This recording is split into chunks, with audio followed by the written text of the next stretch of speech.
अस्सलाम वालेकुम। बीवर्टन diversity advisory board की तरफ से मैं बीवर्टन नाइट मार्केट में आपको खुश आमदीद कहती हूँ और उम्मीद करती हूँ कि अगले 2 दिन की तकरीबात में आप लोग भरपूर हिस्सा लेंगे। शुक्रिया। ئێوارەتان باش.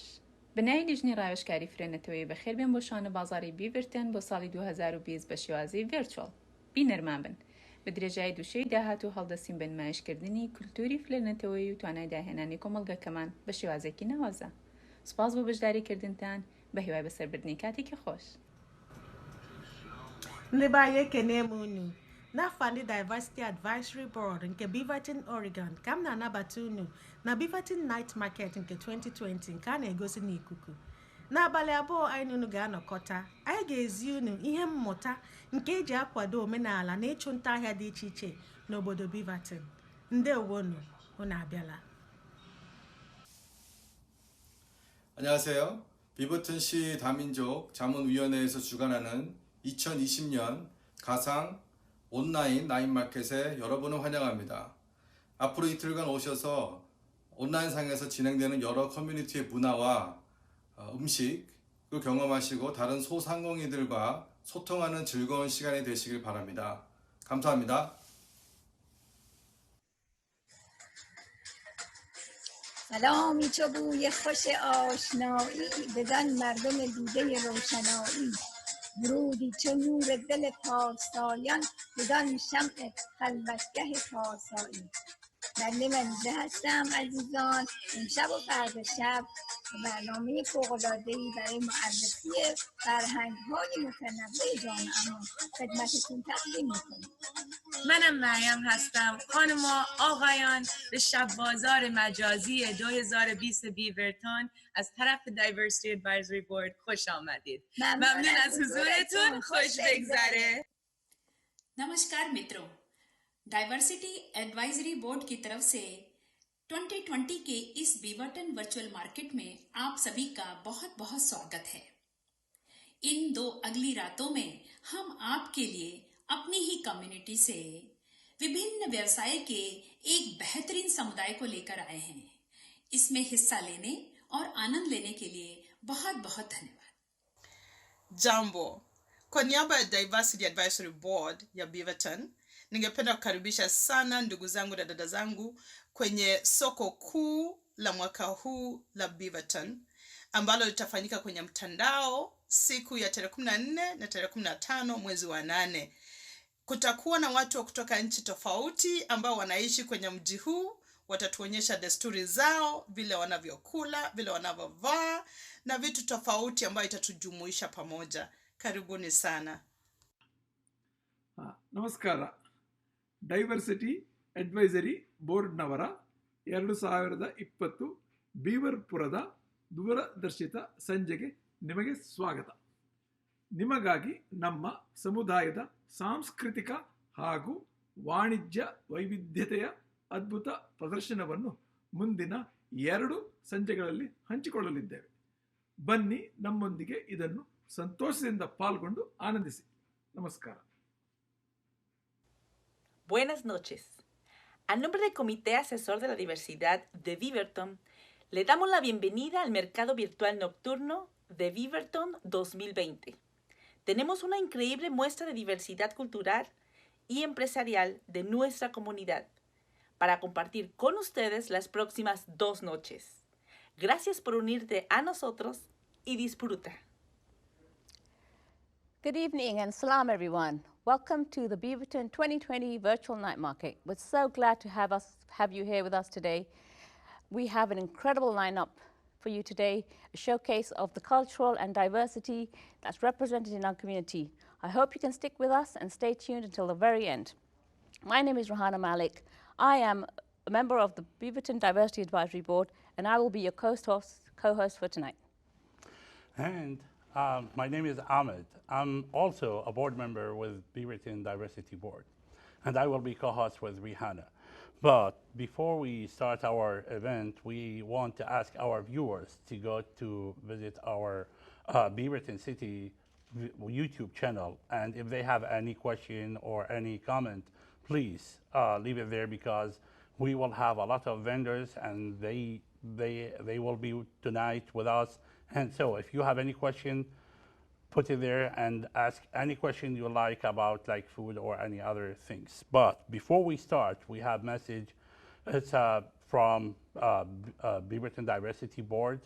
This message or statement says, Beaverton Diversity Board as allies raise our voice and solidarity with the Black Lives Matter movement. We are heartbroken and angered to be ongoing violence and racism toward the black community. Our nation needs dismantle systemic racism through continue an open dialogue with our communities. We want to affirm our commitment to diversity, equity, and inclusion, and consider them essential elements of a vibrant community. We welcome open and peaceful dialogue from our community so we can help create authentic change in our city. Thank you for allowing us to share this statement. We wholeheartedly stand behind this movement and are deeply passionate about the cause. Now, let's get the show started. Let's take off from yesterday's energy that DJ Prashant left us with. I know you were enjoying the dancing last night. We're going to start with a video presentation with our producers visiting the artist Babakar Toure, or Toure's art creation. Let's go ahead and watch it together.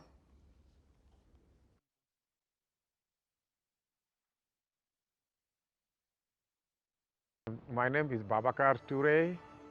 I was born and raised in Senegal. Senegal is a little country in the west coast of Africa. Approximately 15 to 16 million population, and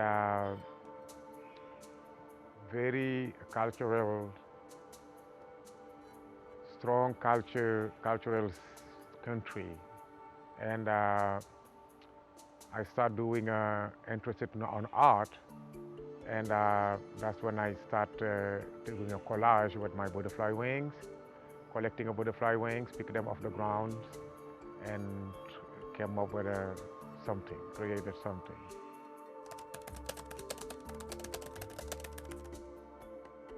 So I grew up in Senegal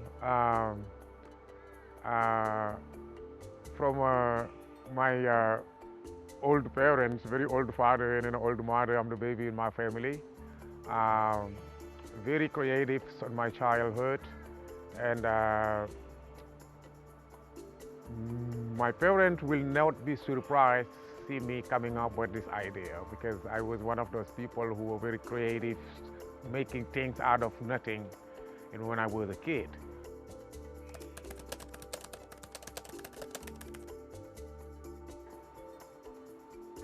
What really get me into this butterfly wings is when I travel sometimes and I see group of handicapped sitting down and using this to do these creations, and I find it very amazing and very unique.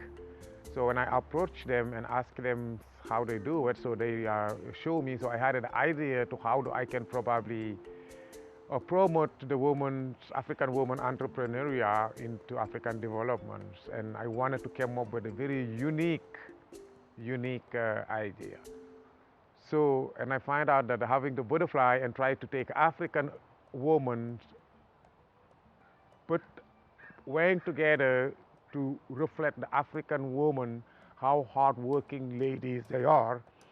And most of my art is based on African women and animals, birds, basically nature, because I also wanted to prove and show how nature is so important and how the wildlife is being disappeared because people don't really care. So I wanted to do something to wake people up to understand that this is what is happening, and the value of two things together, basically what is the mother of humanity, basically women and nature.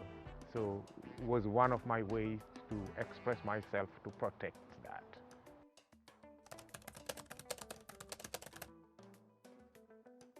So far, I've been having a very good comment about it, and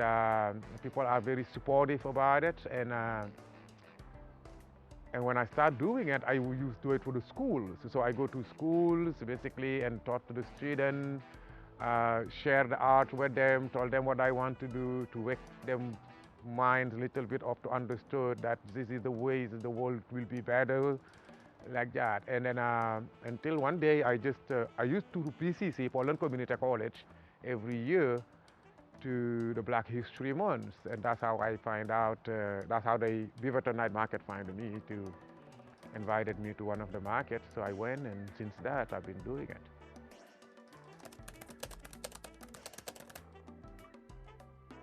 It didn't take me basically very long to understand the technique, a week or two, but to be able to do it with a clean cut, you never done. And I'm still in the process of learning, basically, because I'm still breaking a lot of wings. And the ways I look at it, I will never know everything about art. So you can always improve it, no matter what.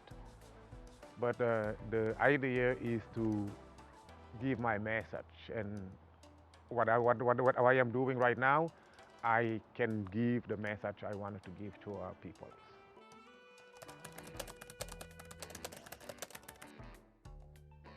Jodi, you see how this is. You see how my cuts are very clean. The reason why you see my cut is very clean, I have a piece of paper glued to another piece of paper. All my art basically is collage. What I did is, when you make your drawing, whatever you want to draw, and you spray the glue inside your drawing. When you spray the glue, very, very, very soft coat of glue, and then get your clipper and then lay your wings one by one to come up with the color you want. When you finish, you take the scissors and then you trim. When you trim, you take whatever you trim and then you put it back into another piece of paper.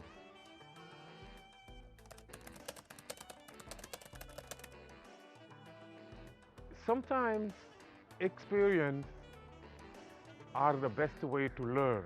And I am one of those people who grow up in the household where my mother worked so hard to take care of her children. And I was just wondering, but when do they value women's work? Because in the society where people don't just value a woman and think that woman can only be sitting at home and,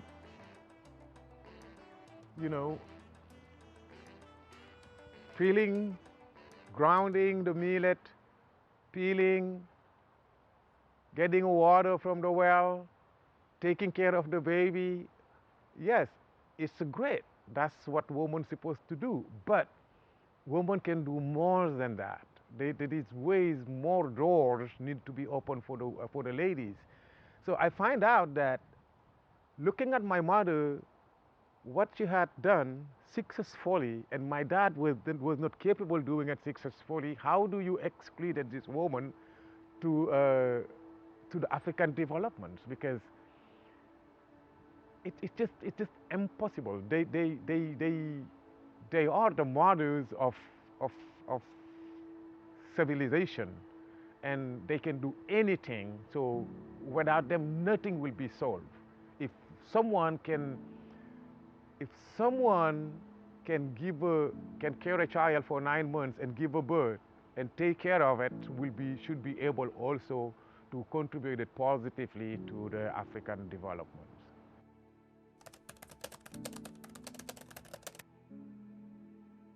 This is a couple. The woman is working, holding a child in her back. That's one work, full-time job, taking care of a child. Taking care of the house is another full-time job. Grounding the millet is another full-time job, when there is a man sitting down there smoking this pipe and watching her work.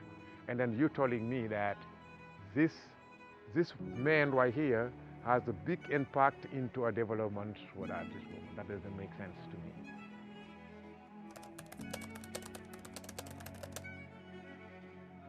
I was also blessed with the 4 girls.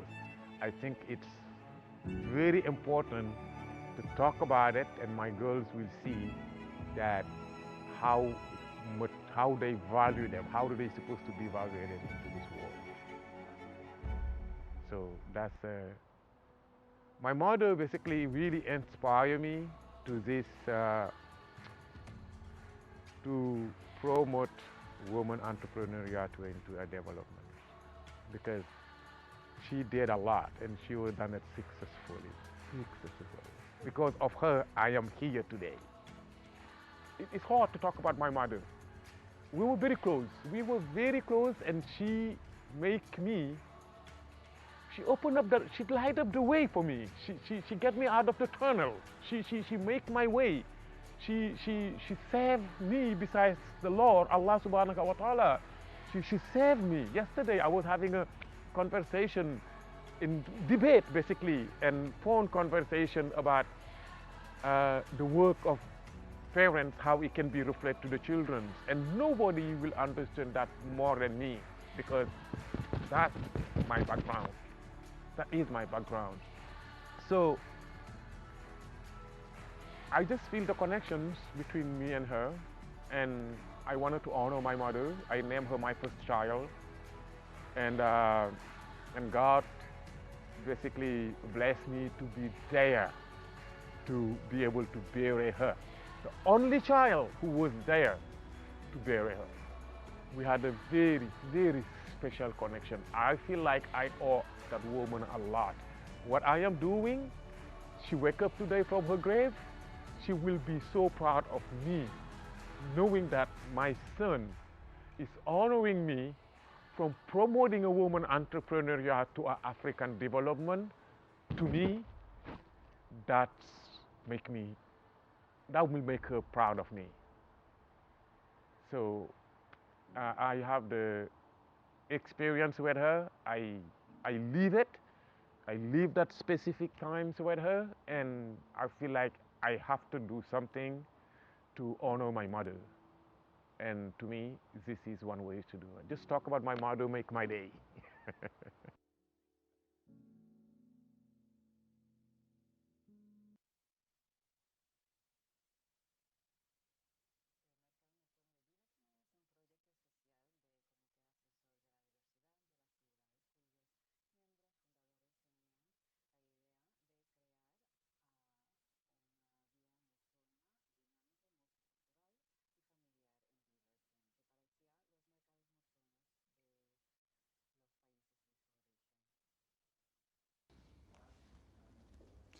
Wow, Rihanna, this is like awesome. This is like, I feel it's powerful message behind his artwork. Yeah, it sure is, Ahmed.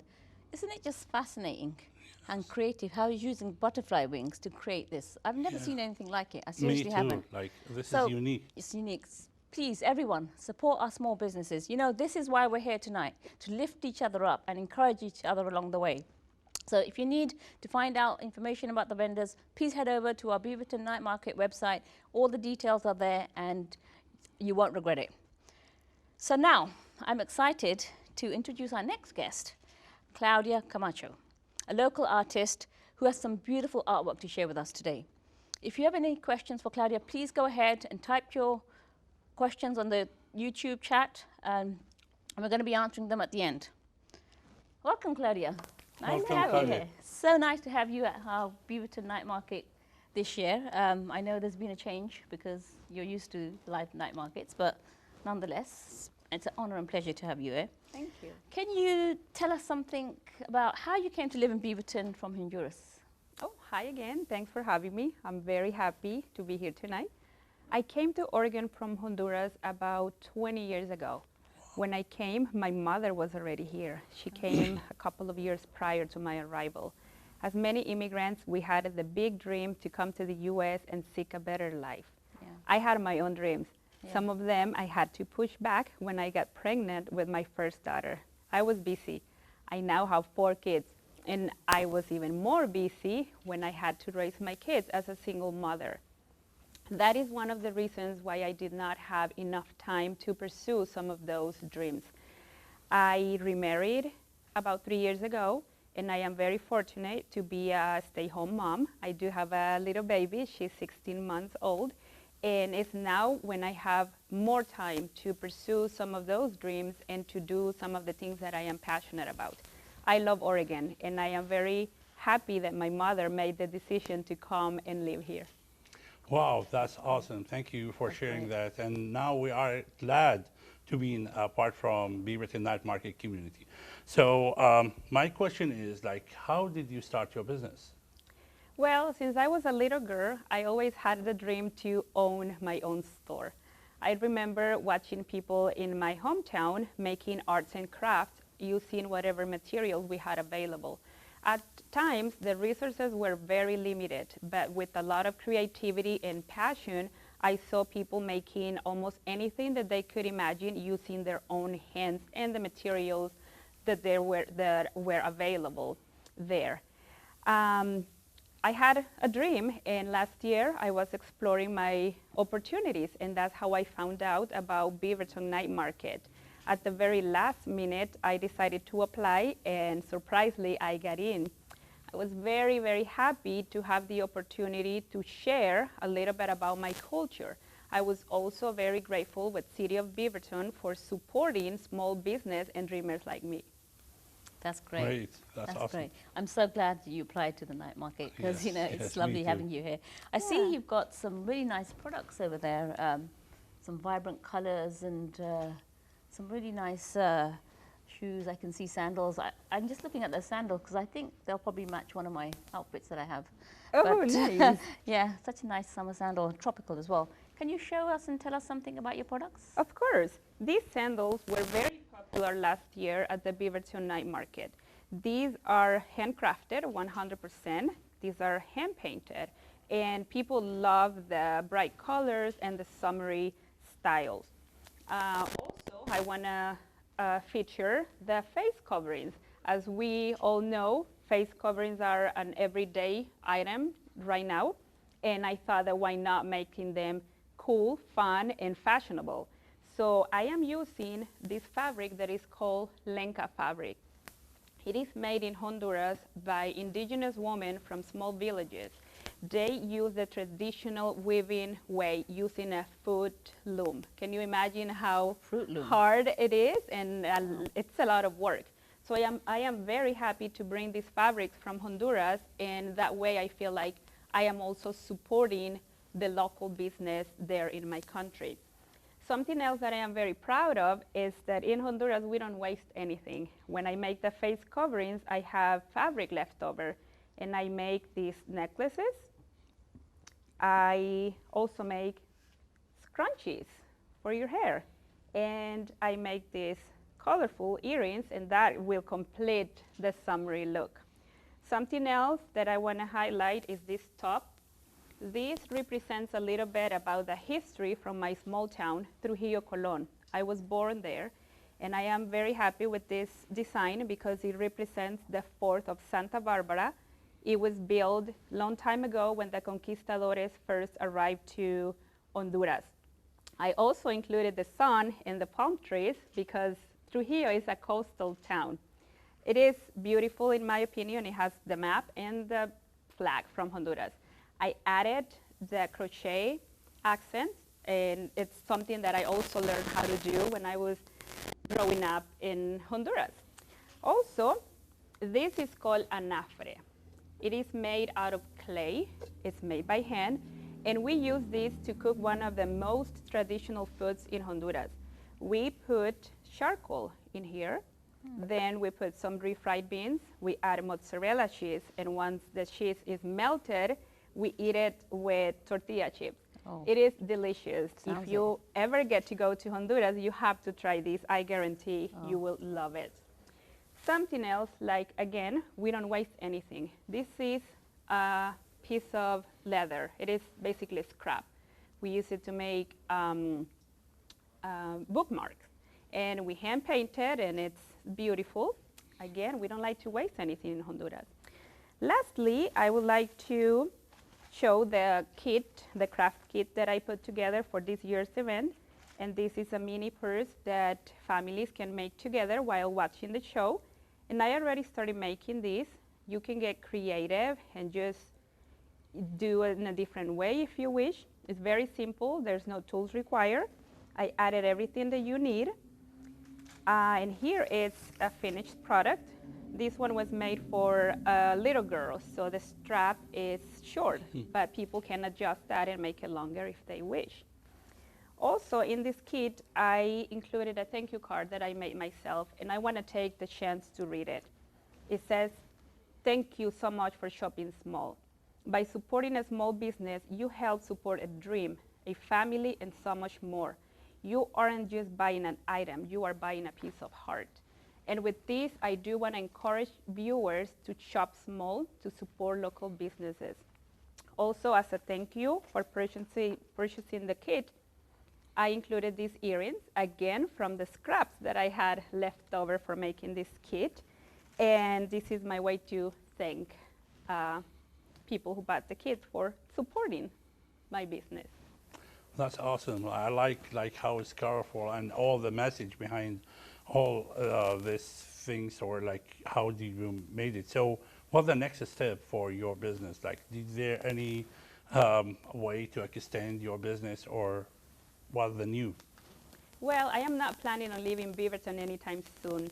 I love the diverse community. I love that my kids are growing up here. My oldest daughter is now a sophomore going to college at Oregon State University. I am also going back to college this year, and I am very excited because this next fall, I will be teaching Spanish classes at Portland State University. I am very happy about that.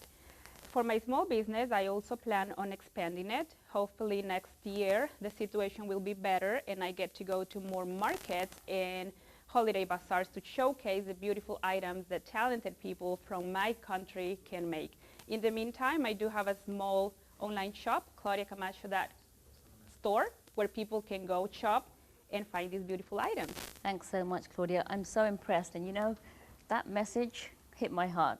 You said it. You know, you're buying a piece of heart. And viewers, this is what it's all about, the Beaverton Night Market. You know, you're supporting small businesses, and Claudia said it in her thank you note. So, Claudia, where can we find details about your You can business? go to ClaudiaCamacho.store. You can also find me on social media, Claudia Camacho, and you will find unique items like this. That's great.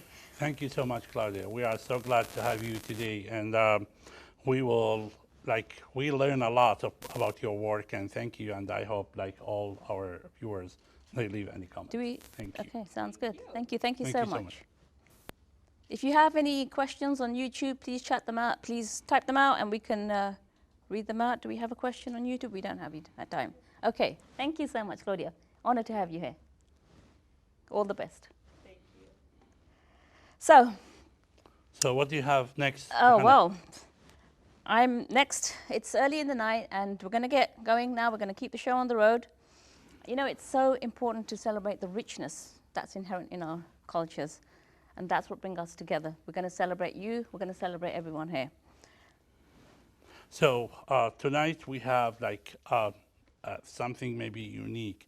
Everybody remember how the story time is very important to you when you being a child or something. So today we have Edmo. He's an indigenous storyteller. Let's check out the video together.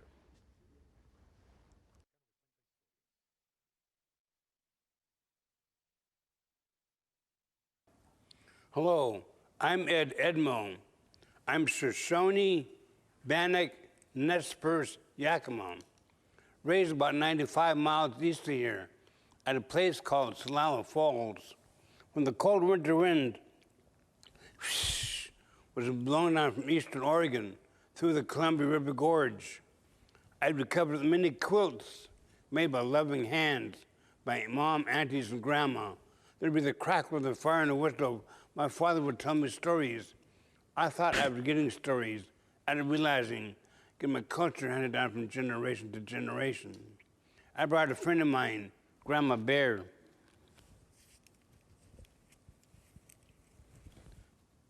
Don't worry, you'll get your double latte after the show. Grandma says these stories were handed down from generation to generation. No one knows what all these stories are. These stories are told to teach children how to act, not to be stuck up. You should share, help those younger and smaller than you are, learn how to get along, respect your elders. But in magic time, there were no people on earth. Grandma said there were only animals. Really, they could talk the same language? They could talk the same language. And they had magical power. They could say, I want the wall to become a cliff, and poof, the wall became a cliff. They got in trouble. Some lost body parts, some changed color, some became extinct. So they get grounded, their trouble lasted forever. You can think about a grandma. Long time ago, there was a young boy named Snake, had arms and legs. Snake liked to run races. Snake liked to climb trees. But most of all, Snake liked to jump up at cliffs into sand. If Snake didn't like anything, he would say, brother or sister did something for Snake. Snake didn't like it, he would say, aunt or uncle did something for Snake.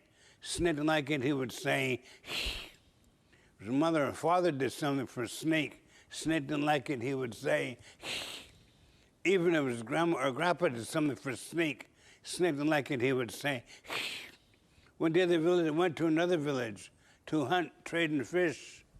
Snake ran a race and lost. He told the other racers, they fixed him some to eat. Could have been a bowl of salmon eyeball soup. He didn't like it, he told the cooks. They sang him an Indian song. He didn't like it, they told singers. They told him a story like I'm telling you, a new and different story. If he didn't like it, he told a storyteller. People say, what do you do about that snake? He makes us ashamed to go visit. You when you visit, you sit still, eat what you're given, you don't act rude. What do we do about that snake? Every time he loses a race, he says. If somebody doesn't like, he says. Listen to a song he doesn't like, he says. Listen to a story he doesn't like, he says. All that time he says. The night was quiet in the village. Everyone was asleep. The medicine woman snuck in the snake's lodge, used the medicine. Make snake fall into a deep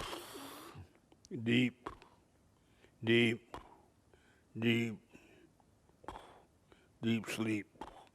Took a knife, cut off Snake's arm, put into mist on him, and he healed up. Cut off Snake's leg, put into mist on him, healed up. Cut off Snake's other leg, put into mist on him, healed up. Cut off Snake's other arm, put in mist on him, and healed up. All night that night, the people really, they rolled Snake, rolled Snake, rolled Snake, rolled Snake, and sang a magic song. All night they rolled Snake, rolled Snake, rolled Snake, rolled Snake, and sang a magic song. All night they rolled Snake, rolled Snake, rolled Snake, rolled Snake, and sang a magic song. All night they rolled Snake, rolled Snake, rolled Snake, rolled Snake, and sang a magic song. Boy, that's a long night, huh? All night they rolled Snake, rolled Snake, rolled Snake, rolled Snake, and sang a magic song till Snake was long and round. You know how snakes look today? And he threw him down, and he slithered away underneath people's feet. Snakes, they remember what people did to them long, long time ago. What do snakes say when they see human beings nowadays? Till I start to have respect for other people. I've been involved with Native American markets, and it's come up. I met Luva Morello, 213 at the NEA. I did markets over there, and I sold my poetry book. It's my book. I got money. I wrote a grant to Potlatch Fund to get it reprinted. This is my poem. It's published in New Zealand in '83. In '97, it's featured on Poetry in Motion on the tram at buses and maxes. It's on stone at Oregon State University at the library. It's in granite. You know what I like about that? That I didn't have to die first. Indian education blues. I sit in the crowded classrooms and learn how to read about Dick, Jane, and Spot. But I remember how to get a deer. I remember how to beadwork. I remember how to fish. I remember the stories told by the old, but Spot keeps showing up. My report card is bad. I'm looking forward to be working with the Beaverton Night Market when it opens up. And thank you for listening. Take care. Have a good one.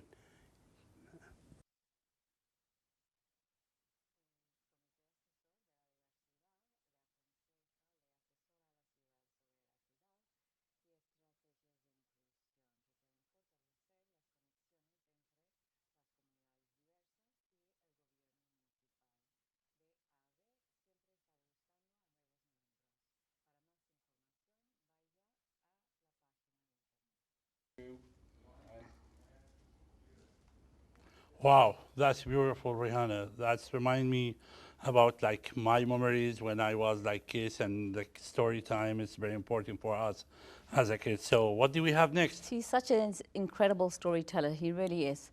Now we have the opportunity to visit another artist deep-rooted in her culture. Our producers had the chance to visit Tanya Karnakova, owner of Dreamy Elephant, who also has a store on Etsy. So let's head on over and learn more about the Russian tea drinking ceremony.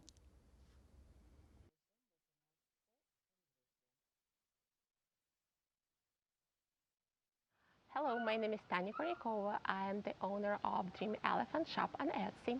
I am from Russia, and today I'm going to show you how we drink tea in Russia.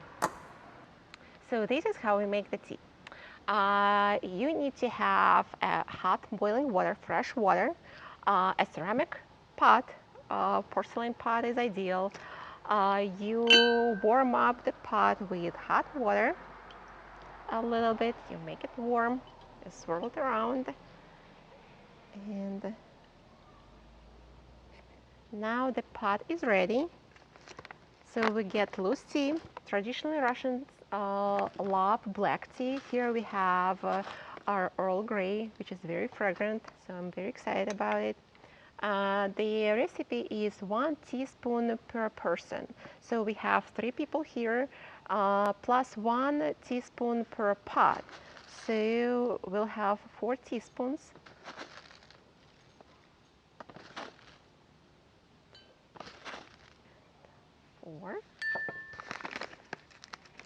And now we add hot water.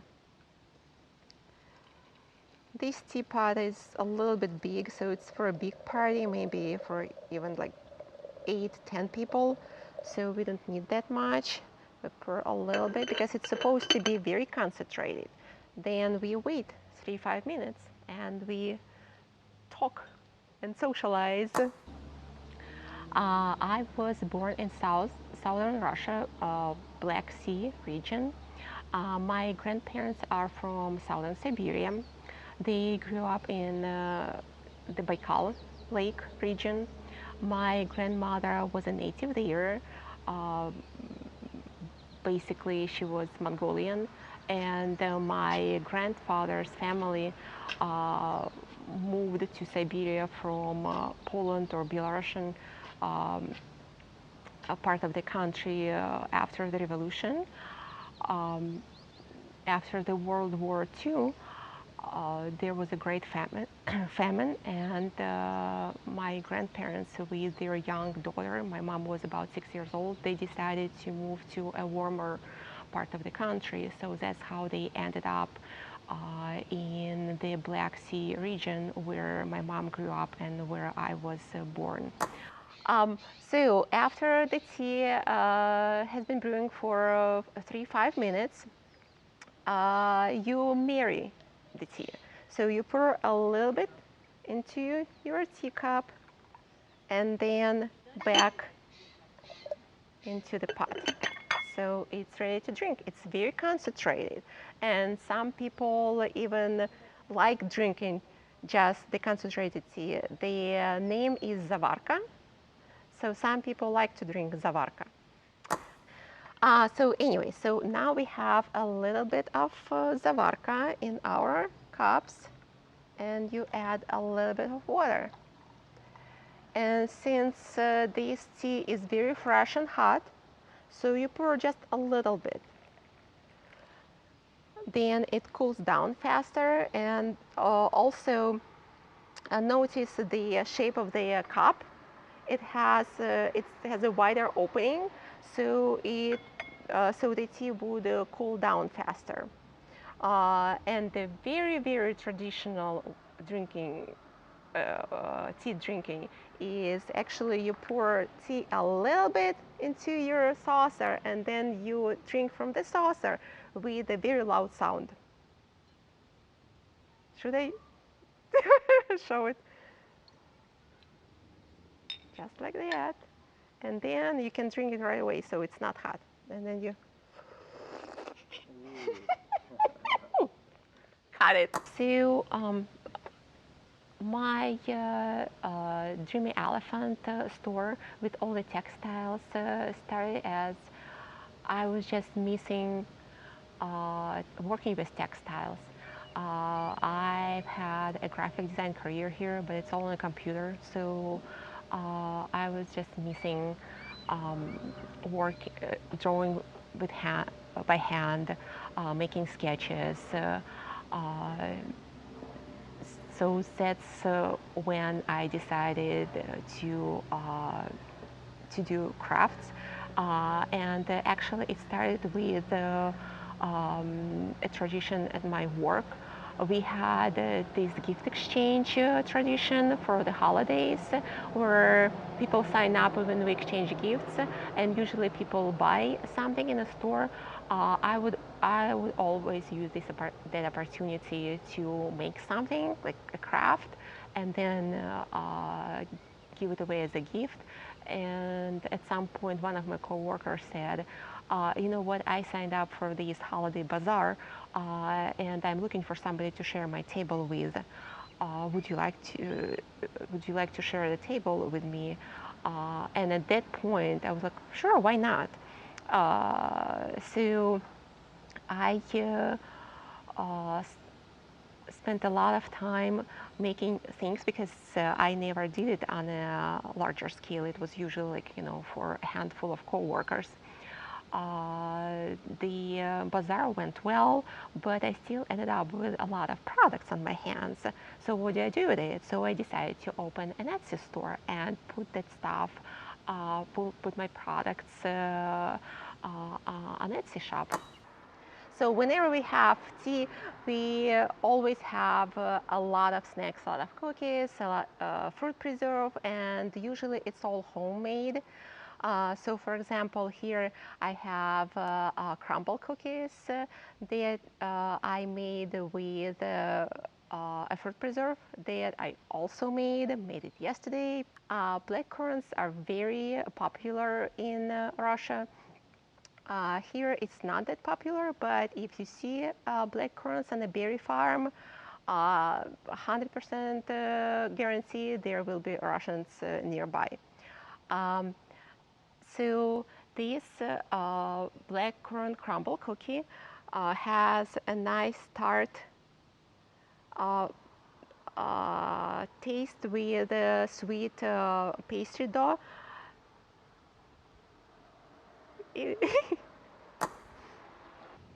I make bags, and I have these bags with mushroom prints and cactuses, cacti. This is my favorite because like strawberries, alpine strawberries, is very nostalgic to me. And then so what I will have for a do-it-yourself kit for the Beaverton market are these coasters that we use in our family all the time. They are so easy. You can wash them. When they fall down, they don't make any sound. And it's easy to keep by your computer, by your workplace. So, and it's pretty simple to make, so I think this would be a great option for a DIY kit. Each Russian household has honey. You can't come to a Russian house and there won't be honey. We usually eat it with the tea, and we don't put tea into our honey. Although, if you're sick, we put lemon, a lot of lemon and honey into our tea, and we mash it up. And then, but it's only when we drink it when we're sick. Normally, we would you would get a teaspoon of honey, and you nibble on it. Just a little bottle, so it's like a candy, and then you drink tea with it. And it is a very good honey. And it's a dream to maybe have my own business that will encompass a lot of things that I showed you here. My European style kind of cooking, pastries, textiles. I'm thinking maybe it could be a coffee shop, a European style coffee shop, with a corner for retail space where I can offer my creations, but also feature some products from other local artists. Maybe have, and I know it's not a brand new idea, but I just love it. I might offer walls to local artists to be featured, and some place, to sell, to have an opportunity for them to sell their art. I also like nature. I have a passion for nature and everything fresh made, like herbal teas and stuff. So maybe I can offer it there. I don't know.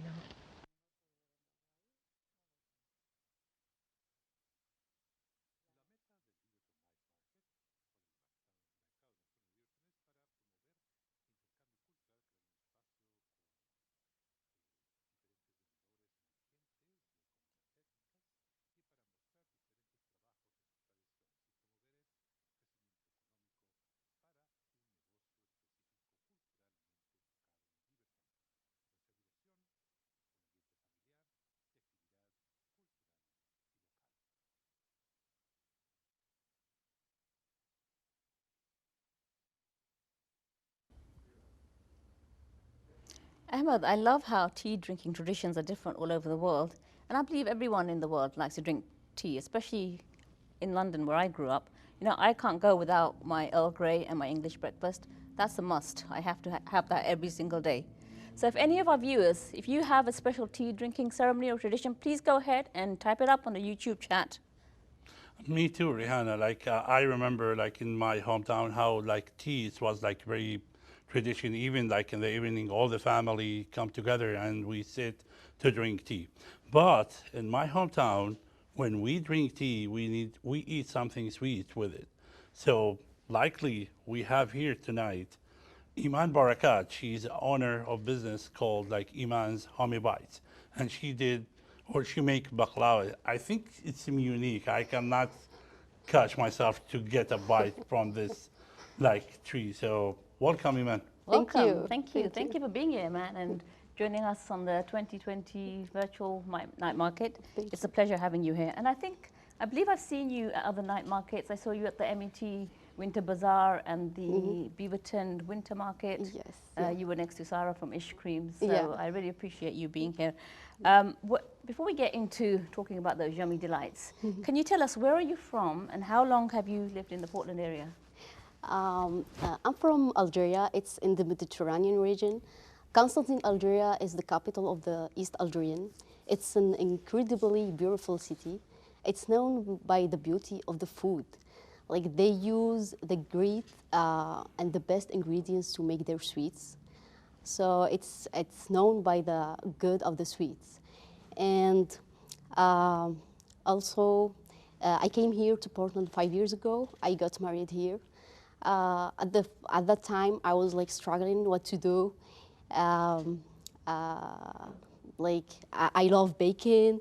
I have master's degrees in physics. I have I talk multiple languages, and I love teaching. But it was hard to me, especially I wanted to uh, be like a stay-at-home home and not working a lot, but doing my own business was the good thing for me and was the best thing for me, and especially baking and Yeah, the baking wow. Sounds wonderful. showing. Yeah.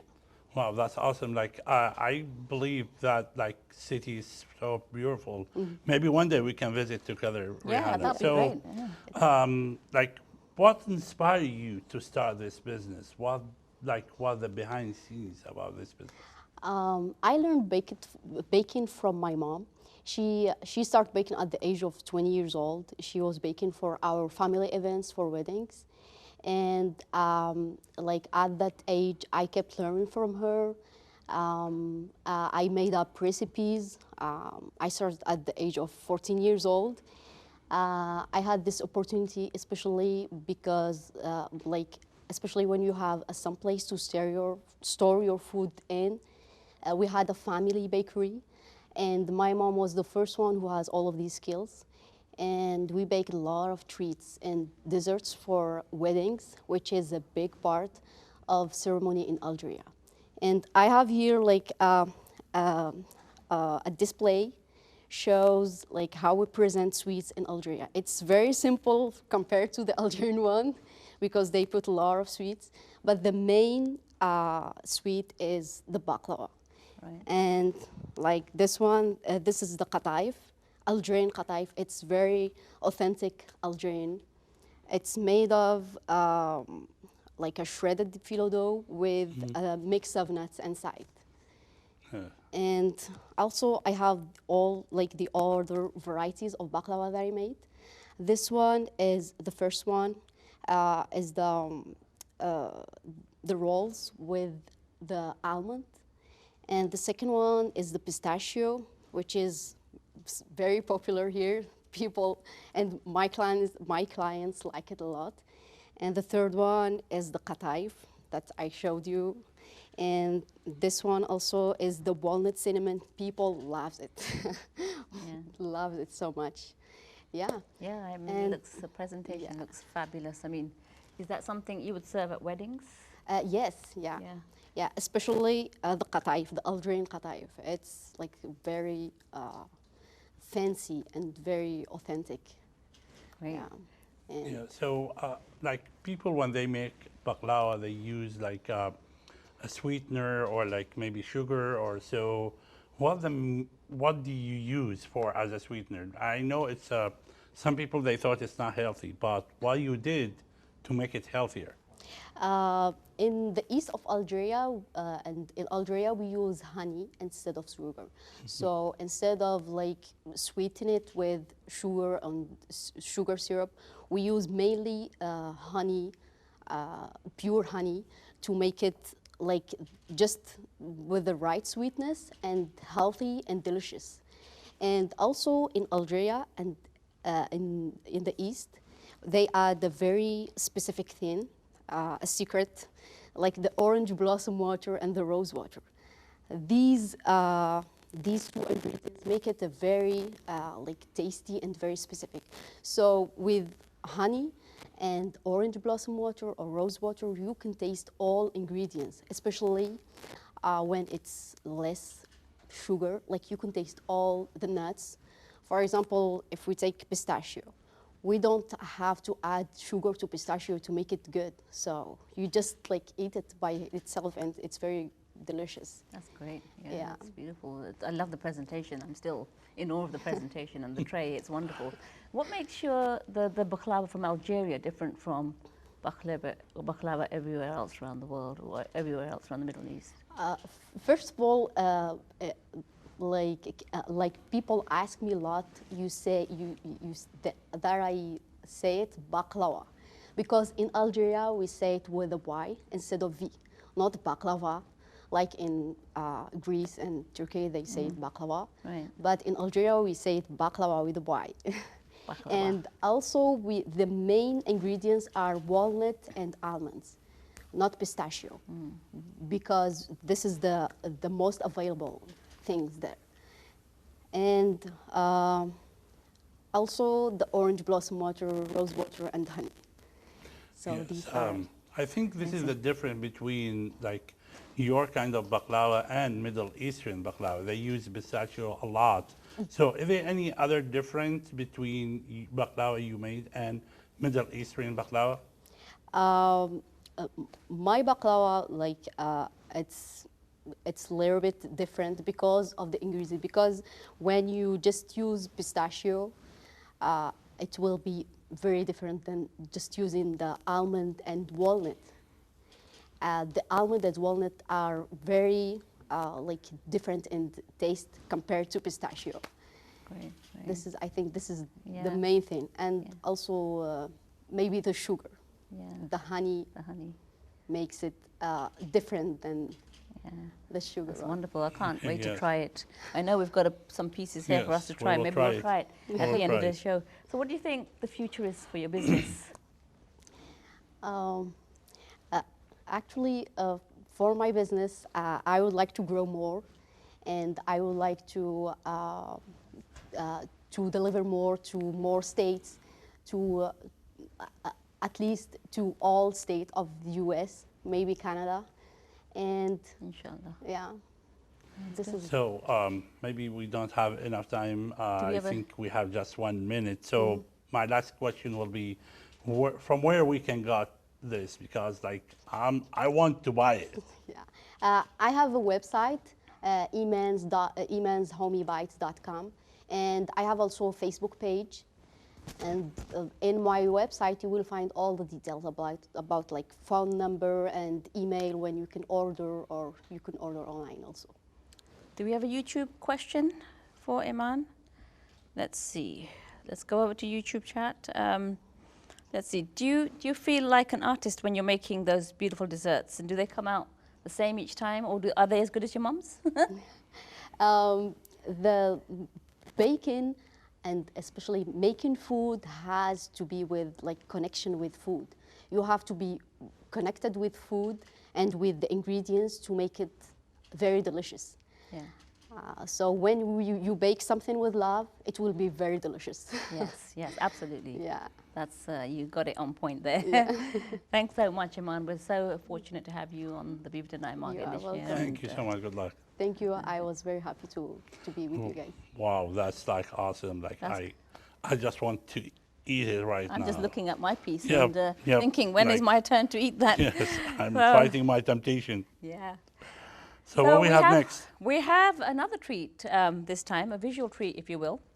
The Summit Wushu Academy has prepared a special dance performance for us. It's known as Kung Fu in the West, but it's Chinese martial arts, so we're going to head over. Yeah, I think we need this performance to burn some calories we got like from all this Oh, yeah. treat. So like all those players we will see in this video, they are like in a U.S. national team for Kung Fu, and they been on the competition that happened last year in China.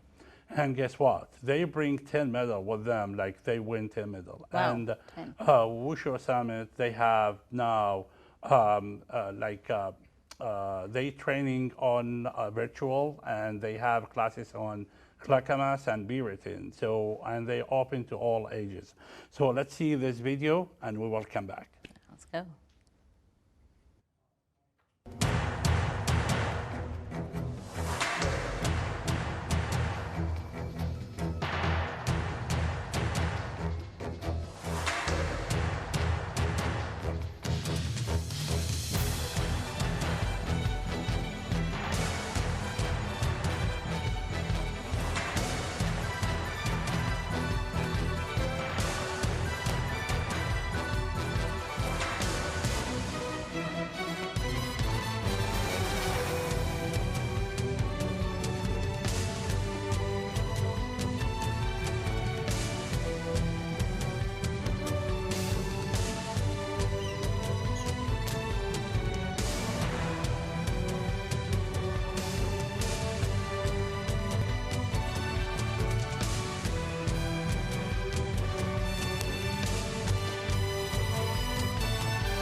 Incredible performance, Emma. The movements are so intricate and precise.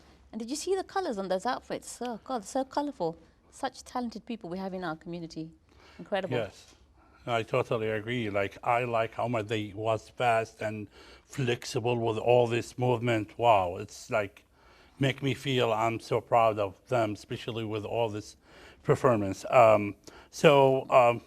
We will continue tonight with a lot of talented people. So stay tuned, and please, if you have any question, leave it in chat box on a YouTube channel with for Beaverton City. So next guest, they own or they are talent but with food, and they own Wayabi Food Cart. So let's welcome, or let's their food called pupusas, and the owner for this business called like Adrian Arenas and Mabel Garcia. So let's watch this video together.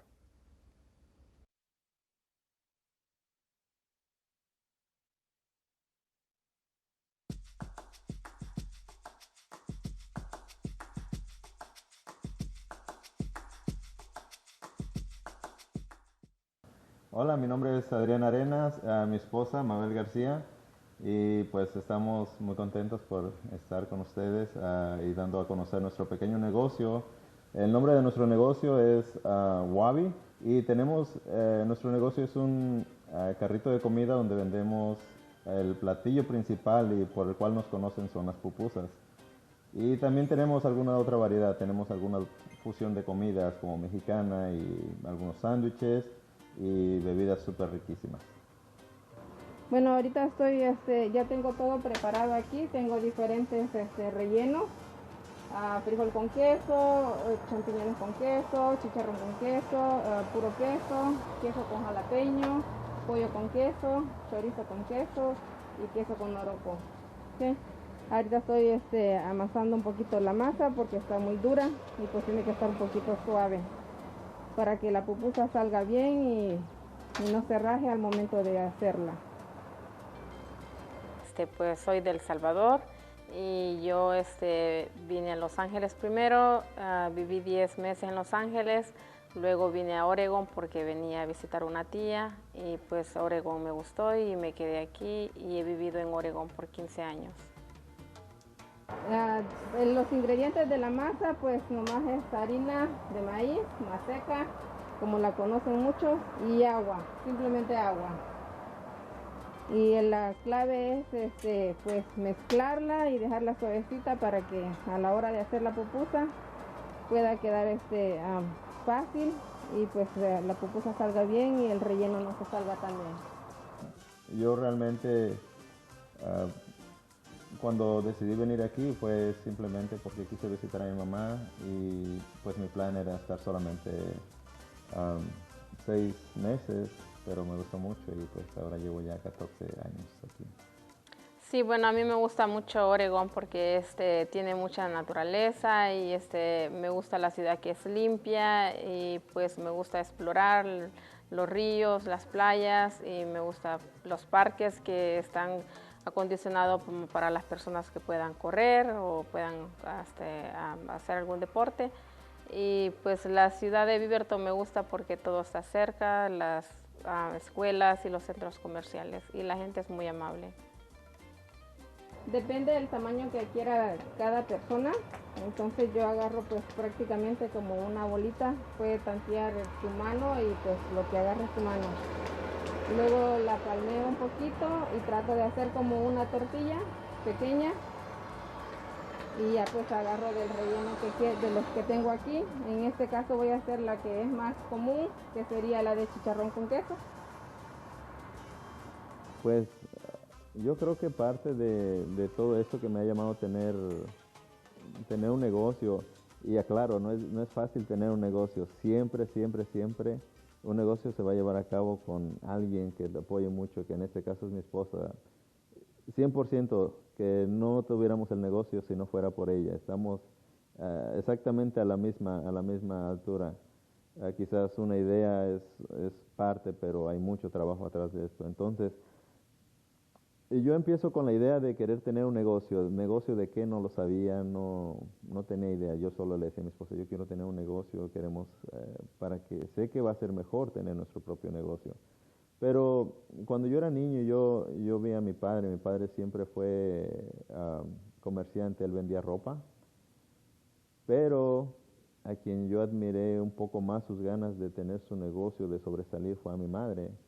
Mi madre, recuerdo que en una situación económica muy mala, donde había enfermedad por parte de mi padre, ella tuvo que sacarnos adelante.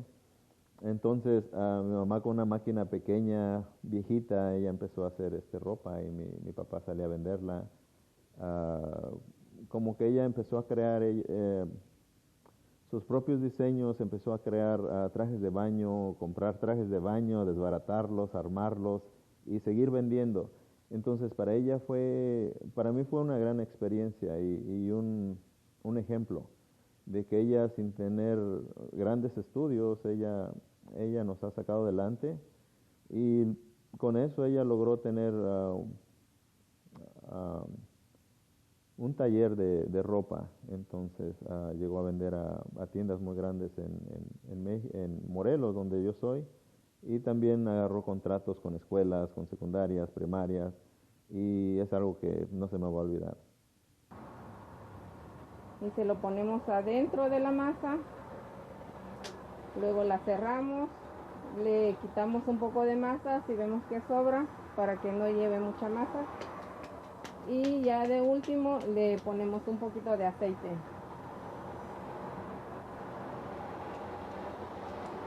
Y aquí la movemos un poquito para que toda la comida se riegue dentro de la masa. Bueno, las pupusas es un platillo favorito de los salvadoreños, y pues creo que cualquier persona puede identificarnos cuando decimos soy salvadoreña. Lo primero que me pregunta, ¿haces pupusas? Entonces creo que la mayoría de gente nos identifica a nosotros, a los salvadoreños, con las pupusas. Y para nosotros la pupusa es un platillo típico que lo podemos comer en la mañana, en el almuerzo y en la cena. Y es algo pues muy delicioso que les disfrutamos. Y pues es una pupusa de la que es muy popular en El Salvador, es la del loroco con queso, que es una planta que se da en El Salvador, y pues eso es único porque yo sé que nomás se encuentra en nuestro país.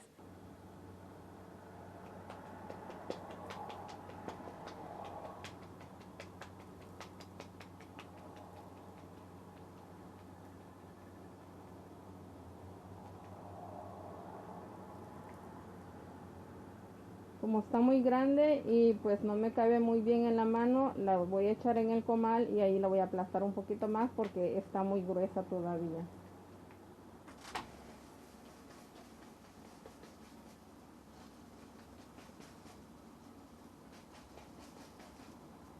Una de nuestras esperanzas y sueños podrían ser que puedan reconocer a Wabi en diferentes lugares. Y algo que hemos notado ha sido que el producto que vendemos de bubble tea ha sido muy aceptado, especialmente por jóvenes, y se ha vuelto una moda. Entonces, a mí me gustaría personalmente poder llevar como esto a una siguiente etapa, que podría ser como drive-thru, y ofrecer a las personas un lugar de bebidas y algo con que refrescarse. Se la voy a servir aquí.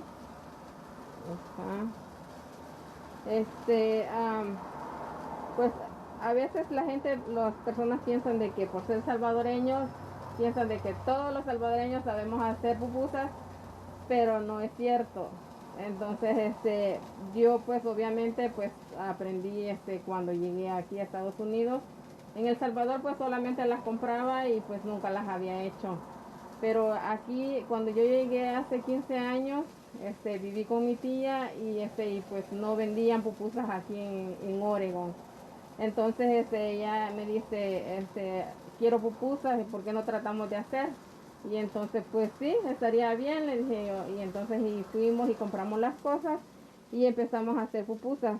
Al principio pues no nos salían tan buenas que digamos, pero pues fuimos practicando y pues fuimos aprendiendo un poquito más y pues ahora pues ya estas son mis pupusas.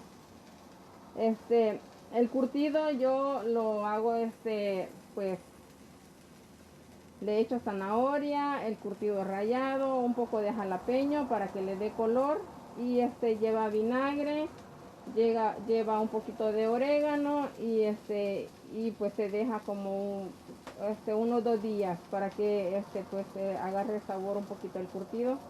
Y pues la salsa de tomate lleva jalapeño, cebolla y un poquito de sal. Y pues así es como se sirven las pupusas y ya están listas.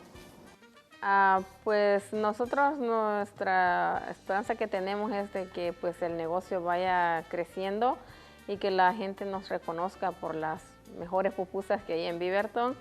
Y pues queremos tener como más creatividad también, querer ofrecer diferentes pupusas, a lo mejor crear una nueva pupusa para que la gente nos identifique o sabes que vamos allá a Wabi porque allá venden buenas pupusas y hay una que me encanta que sería con la que nos reconocieran.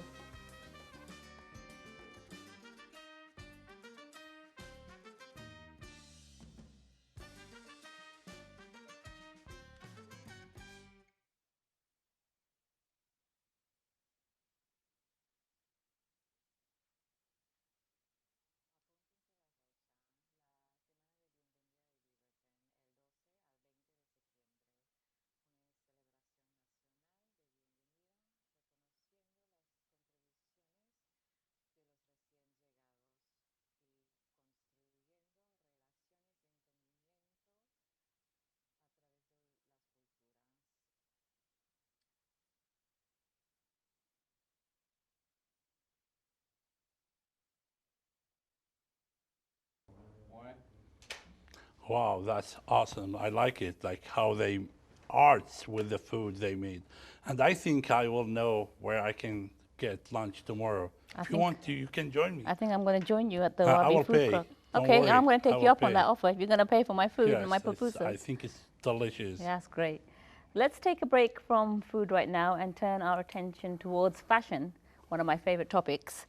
Tonight we're excited to have a father and son combo from a creative business called KC Fresh Kicks. Kevin Clayton Jr. and Kevin Clayton Sr.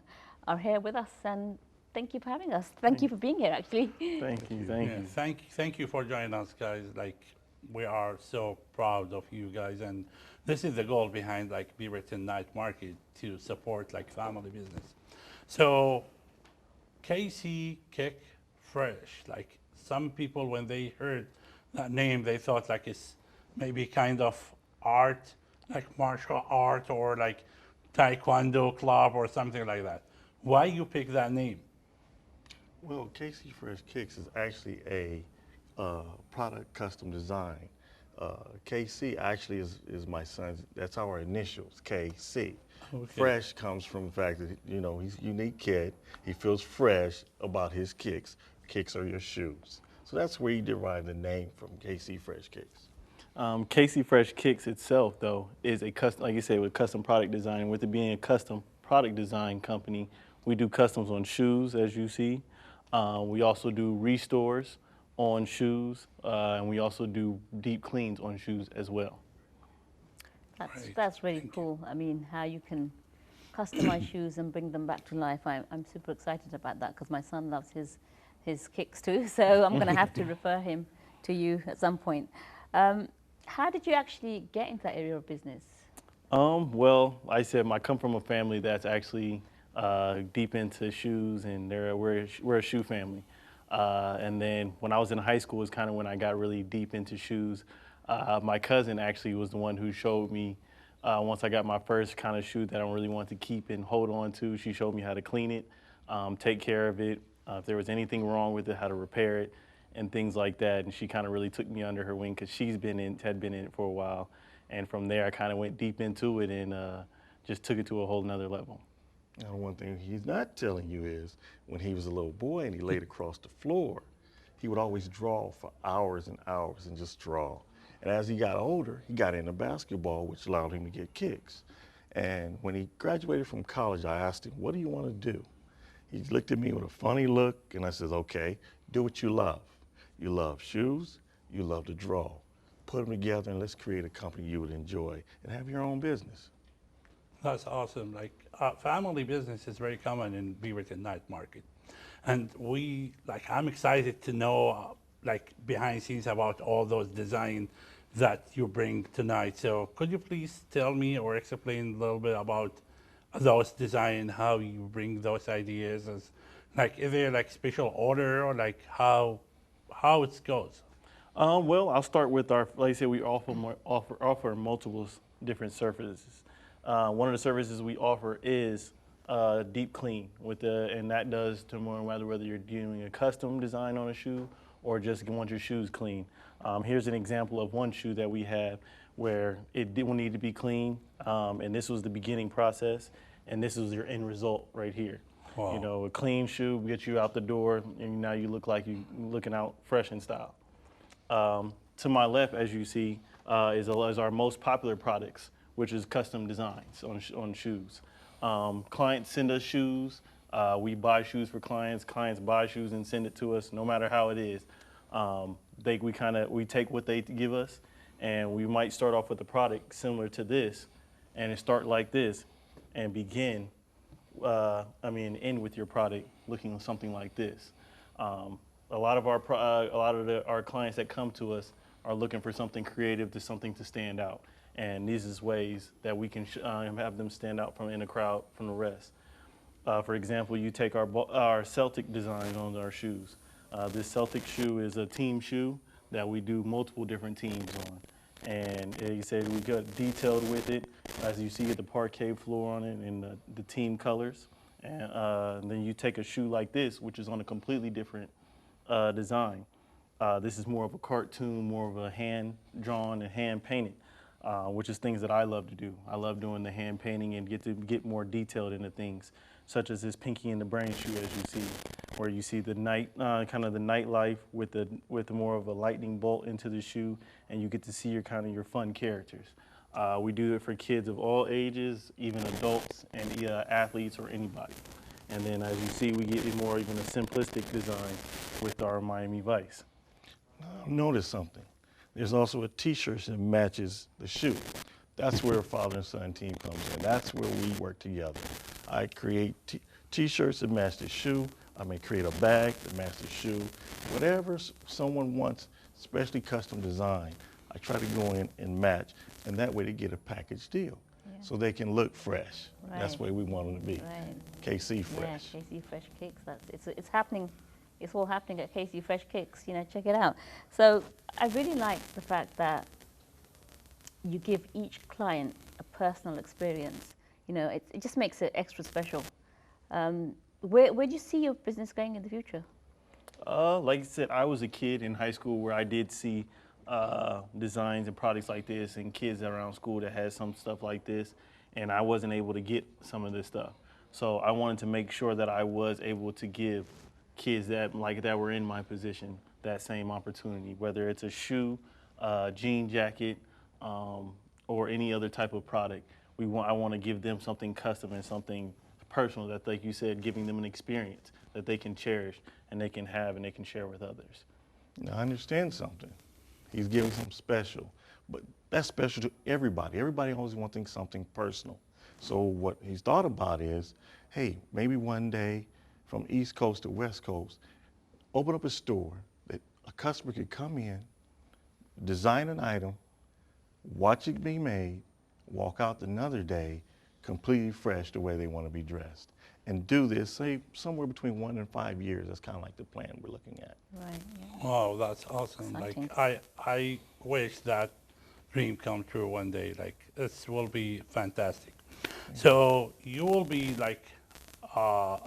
we have a lot of questions on YouTube channel right now. So the most important question we will go with is, where are you located? And the second question, which is the favorite design you feel like represent you? Picking a favorite design that represents me is hard, just because like I said, every project that I get, I try and take it personal. I try and take it as if it was mine. and if I was that person in their position. So I want to give them something that they would love and cherish. So I feel like all of my designs that I do is kind of, not to be kind of biased about it, but I feel like they're all pretty great. But the best way to, like I said, the best way to contact us though, we're on social media, and we also have our own website. You can catch us on most on social media, on Facebook, Instagram, or even LinkedIn under the name KC Fresh Kicks. And then we also have our website, which is kcfreshkicks.com. Like you said, the best way to contact us is through direct message on social media or filling out our form online. Either way, once you fill out the contact form, we start the process. The designer, which is me, will contact you within 24 to 48 hours, and that's how you'll start your process of getting your shoe and designing something that you'll love. Yeah, I think we have another question on YouTube. Quickly, how long does it take for a product from that scraggy shoe to that new shoe? Well, yeah, like you said, once you send us, you fill out a form, you fill out your form, and you contact us. I'll get in contact with you. I'll ask you a couple questions, whether you want to send me the shoe, whether you want me to purchase the shoe, and from there I'll go into a sketch theme, which is I create 3 sketches that you'll like and you'll love, and you'll choose from one of those, and from there you'll either send us the shoe or we'll buy it, or whichever one they choose. And it takes 7 to 10. It usually takes about 7 to 10 business days from there to get into the design, to get your design created and get it sent back to you. That's a very good turnover, 7 to 10 days, and I think that clients are going to be really impressed by your service. And we're so happy to have you here. And like Kevin said, the website has all the details. The Instagram, the Facebook has all the details. So please head on over to the YouTube Beaverton page, and you can find all the stories. We wish you all the success in the future, and go for it. Go for your dream, and you're thinking big. I really like it. So thanks a lot. Thanks for joining us. Thank you guys for being here. Thank you. God, it's lovely to hear about these creative dreams that the KC Fresh Kicks has. And what I really appreciate is that your father is encouraging you all the way. And these family businesses, this is what building memories is about. You're sort of creating bonds and building memories and creating relationships. So I really appreciate that. Yes, Rihanna, I believe in that too. I think Clayton family will have going to see more success, especially we are in Beaverton Night Market. We encourage family business. Until we talk about family business, we have another vendor or another video to see about business or family business. It's my favorite subject, another food. So guys, we will take you to see video about business for family business, or her name Roshana Qadir and her brother Lo Burhan Ahmed, and their business called Kurdish Food LCC. So let's see that video together.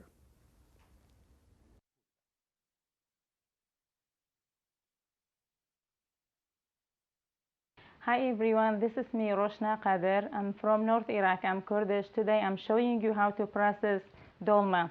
First, I did all kinds of onion, eggplant, zucchini, pepper, and grape leaves. And I carved inside of the onion, zucchini. I already did this, and eggplant and pepper. I already cleaned inside and out. And we have to have meat, whatever you use, beef, lamb, but we usually use lamb for dolma, and parsley, rice, and inside of the zucchini and onion, and tomato paste, olive oil, and salt, black pepper, citric acid, and red pepper, and broad beans. This is for under of the dolma. I grew up in Kurdistan with small family. I have 3 sisters, my mom and my dad. I live in small town they call Shaklawa. It's under two mountains. One of them they call Safin, and one of them it's not mountain like a big hill. They call Sork. We are middle of the Safin and Sork. It's very nice city. It look like Oregon, the weather and green, everything same here, and why I like here. It's a bit, about 30 kilometers, about 12 miles north of Erbil. It's between two mountains. It's a big valley called Shaklawa. It's a tourist city. Summertime, we had a lot of people coming from all over the world to stay in Shaklawa, and they enjoy the time. And I grew up there. I grew up under the war and under bad things and nice things.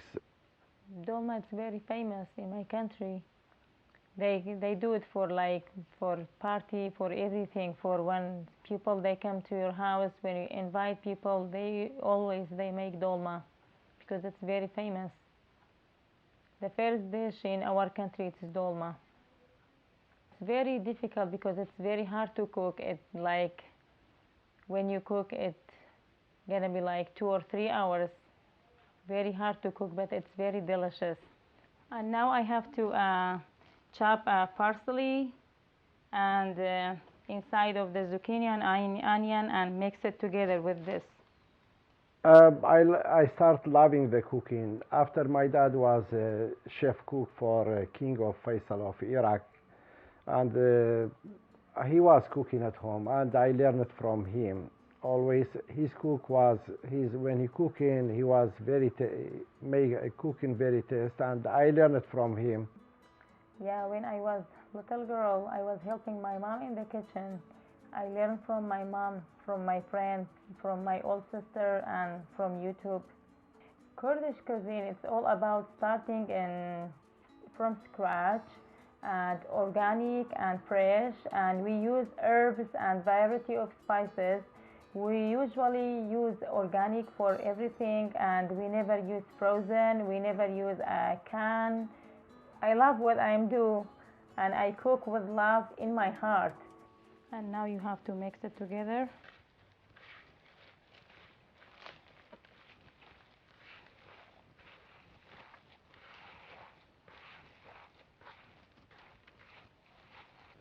And this is how I put everything together. Parsley like inside of zucchini, inside of onion, black pepper, red pepper, citric acid, and salt. With the oil and the rice, I mix it together, and you have to put it inside of the zucchini, eggplant, onion, grape leaves, and pepper.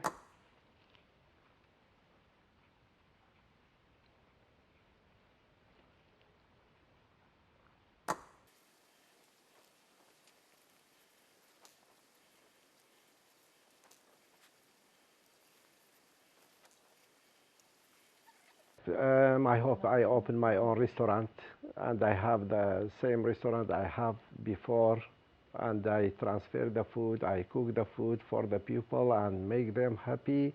I like to open bakery, cafe, and restaurant because I can do everything. This is my dream. And now I covered inside like a zucchini, eggplant, onion, and pepper. I covered all of them with the grape leaves. And then the end you have to put like 2 cups of water with the sumac.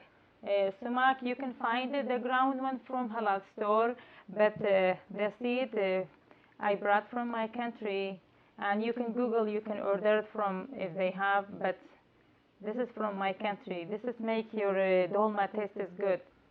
I put little bit salt and 2 cup of water, and then you have to do like this. This one makes your dolma taste good. And after that you have to put in high heat on the stove for like 15 minutes. After 15 minutes you can put like a medium heat for like 45 minutes, and then it's gonna be ready.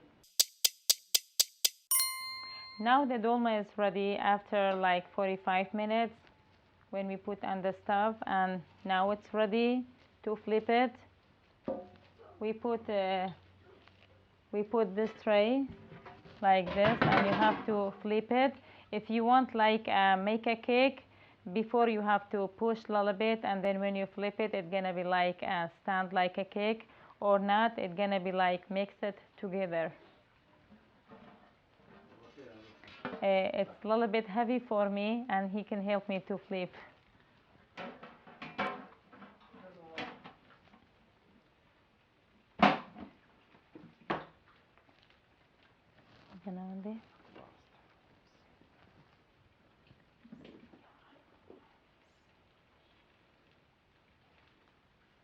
And now dolma is ready.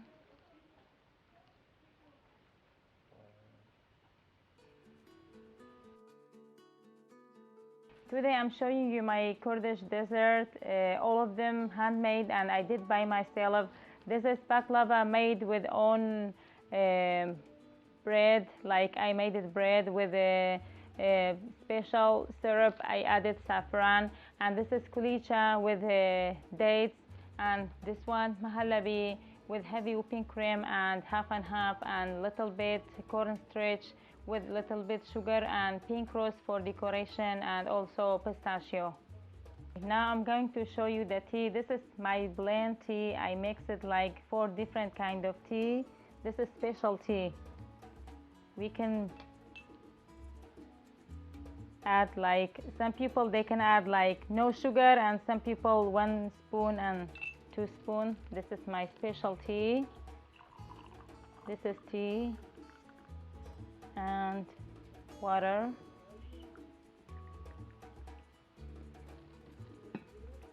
Enjoy.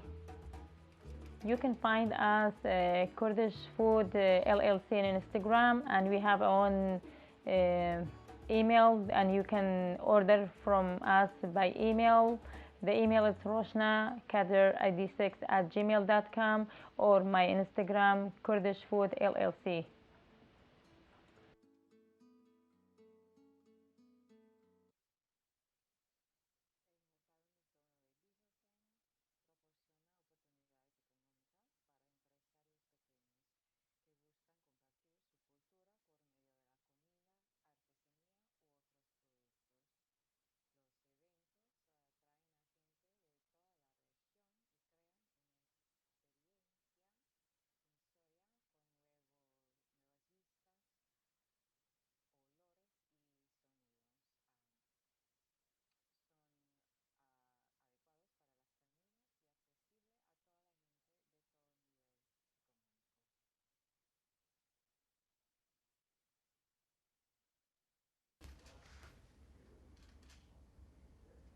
I love to see the passion they have for their craft and culture. Isn't it wonderful?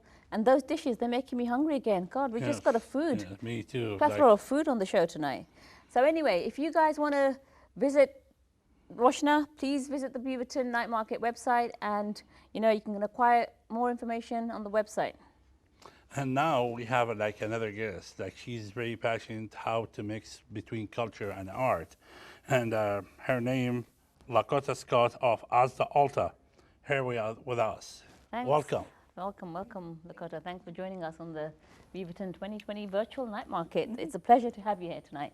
So before we start, I just want to know, where are you from and how did you become involved in the arts? Yeah, I'm from White Mesa, Arizona, which is located in the Navajo Nation, and it covers the Four Corners area, so Arizona, New Mexico, Colorado, and Utah. And I got involved in the arts very young. So my dad was an artist, and I worked with him making fans, so fans that are used for Native American church ceremonies, and then also for powwow dancing. And so I started working with him since I was about 5 years old. I did a lot of like the larger work of having to steam the feathers and clean them, and then eventually working up to cutting them. So it's using very detailed work because you have to do the thread and then kind of goose feathers that are layered on top of each other, doing different colors. And then eventually I started working in a lot of different mediums. So I worked in doing painting with acrylics, doing alabaster limestone sculptures. And then in college is when I started working with wire. Originally I was working with baling wire, And so the very first basket that I made was part of an assignment where we had to make a piece that the theme was home, and you had to be able to be larger than yourself. So I wove a basket I could actually sit inside of. So that was the very first basket that I made. And then eventually it narrowed down to these very small baskets that I make. And so the baskets are more so, it's an integration of the wire and then also traditionally how we make our baskets. So my aunts are basket makers, and traditionally we use sumac. And so you harvest the sumac and you strip it down, and you dye the sumac strips different colors, and then the inside of it, so the inside would be like a coil of different layers of sumac, and then this would be the stripped version that is dyed. And so it's the same technique of using the basket, using different materials. Wow, I like how you keep like mixing between culture and like modern things.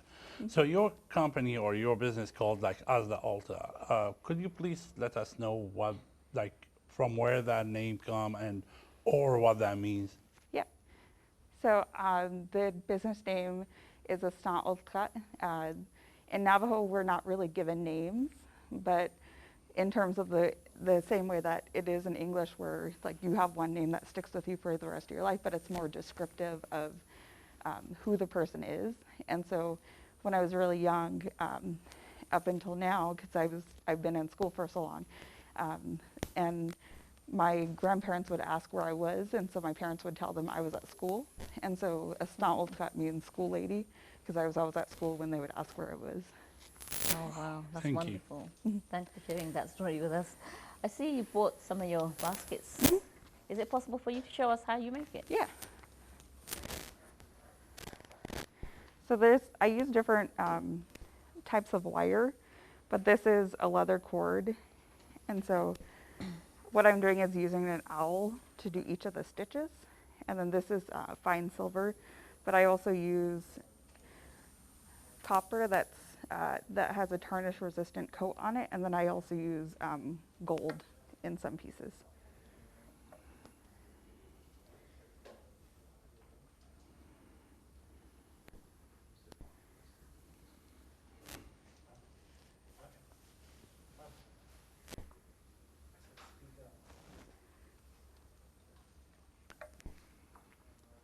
So could you please explain what you're doing so people they will know? So what I'm doing is I'm going between each of the stitches. There's where the wires are between. So I'm poking a hole where the owl is going through and then stitching across. So I believe it's called a coil stitch. And the direction that I'm going is actually considered unique in the way that it's actually done kind of the way that a left-handed person does. So the baskets that I make, the designs are specific to the Navajos. So the design work... Could you please speak louder so our viewers can hear you? Because So the design work on the inside, these are mountains, and then this is a rainbow, and then the outside, these are clouds. And so it actually represents the entire universe. So when you're born is in the middle, and then as it goes outside, the whole point for us is to be able to live a long life and to get to old age. And so that's the very end of the basket. Wow, that's awesome. Like I appreciate, like we appreciate like how the meaning behind those. So where do you sell those products? Like how people can get it? Yeah, so I have a website. So it's my business name, Astan Oltkat, ASDZAAOLTA. And that's where people can link to. I have an Instagram page, and then I also have a Facebook page, and they link directly to that website. Great, great. So, Rihanna, do we have any Yeah, questions?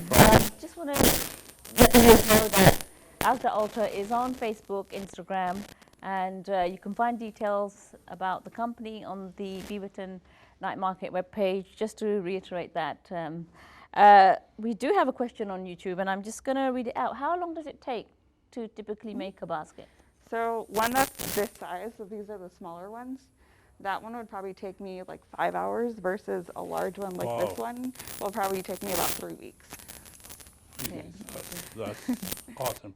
Thank you for joining us, and like this is super cool, and we wish you the best. Thank you so much. Actually, I have another question before we wrap up. There's different designs on the baskets. Do they represent anything? Is there any representation behind it? So the design work, these ones are actually all the same designs. And so that's like what people call the Navajo wedding basket design, but it's not just for wedding baskets, it's more used for all of our ceremonies.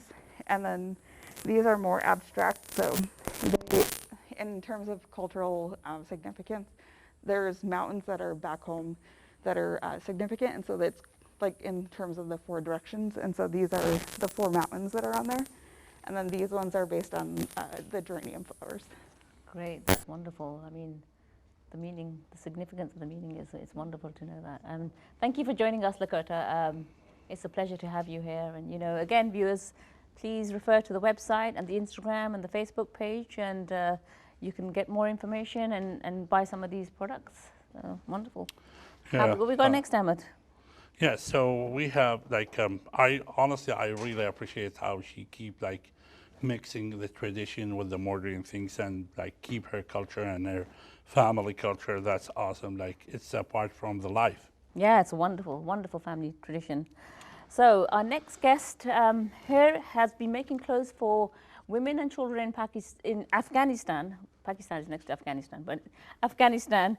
And she's continued making clothes for women in Afghanistan after she resettled here in the United States so that the women in Afghanistan could generate an income. So she's been helping the women in Afghanistan, you know, even here in the United States, which is very important to empower women and make sure, you know, they are skilled at their trade. So our producers actually met with her and her daughter Hadia. So let's go on over and take a quick look at the video.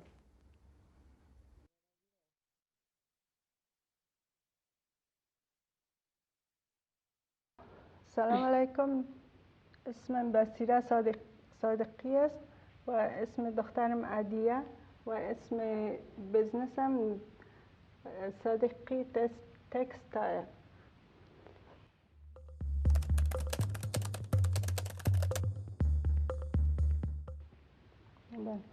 در خانواده ما من 6 تا اولادا دارم که 3 تا دختر است 3 تا پسر و دخترایم همیشه با من کمک میکردن به خاطر بزنسم و پسرایم حالا در اینجا است همیشه درس میکنن.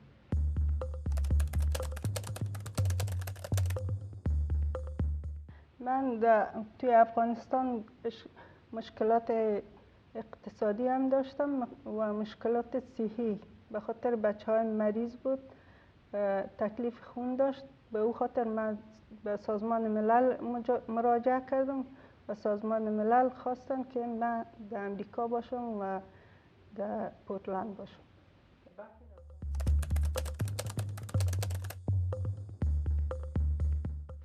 من توی افغانستان بودم بعداً پاکستان رفتم از افغانستان پاکستان رفتم پاکستان اونجا سازمان ملل بود دفتر NCR بود من اونجا مراجعه کردم بعداً اونجا کیس منو قبول کردن بعد از اون 1 سال و 8 ماه بعد تصمیم گرفتن منو در امریکا قبول کردن.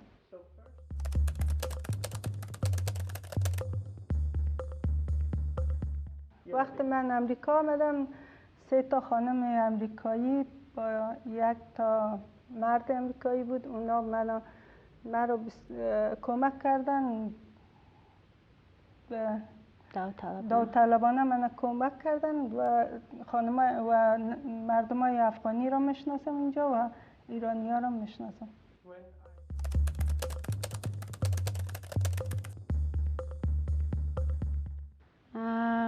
Actually, I love everything about Portland because the weather and everything is just like my country.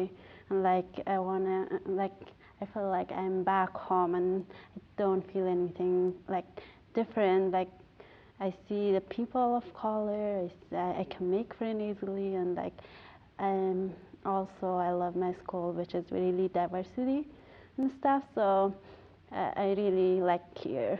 And و من از پورتلند بسیار خوشم میاد به خاطر که بچه های من اینجا همشان خوب تربیت شدن، خوب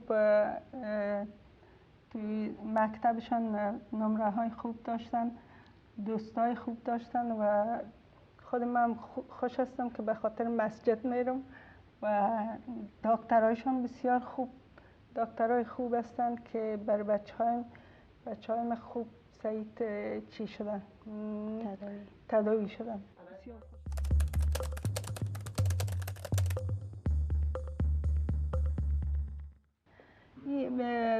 وقتی که من بسیار خرد بودم، شاید 12 ساله بودم که اینا را خواستم یاد بگیرم و دیدم که بسیار که وقتی که اینا را ساختم بسیار همه خوش کردن. مثلا برای دخترکای خرد پیراهن می ساختم، برای بچه های خرد کالا می ساختم و وقتی که اینا را که ساختم همه فامیل مرا تشویق کرد که تو بسیار لایق هستی، خوب سوزندوزی تام خوب است، خیاطی تام خوب است. بعدم خودم شوقم آمد که اینو بزرگ کنم کم کم.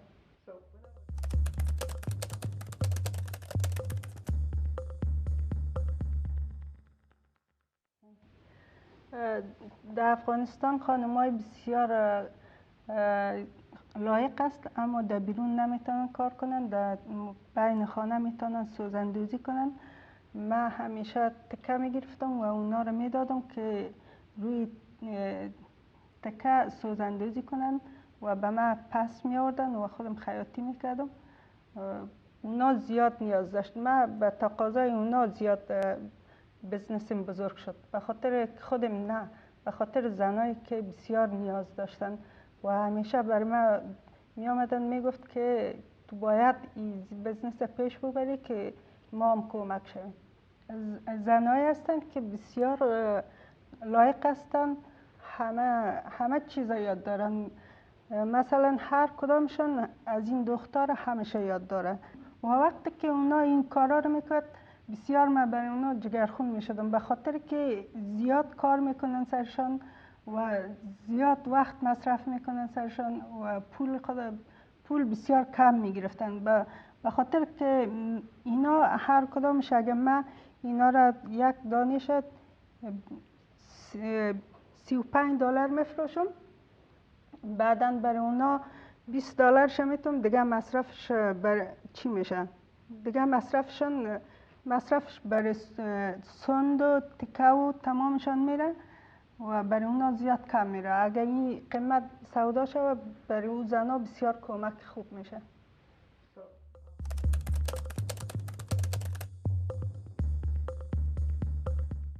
یک نوآوری به کارهای که زنایی که برای جور میکرد برای مردا میبردن میفروختن.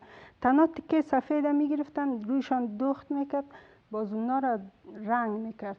قسمی که اول خودم رنگ میکردم، مثلا سفید میگرفتم بعدا رنگ میگرفتم با این قسم همشان رنگ میکردم. بعدا من فهمیدم که نه، چرا تکه رنگه نگیرم، روی تکه رنگه چرا کار نکنم.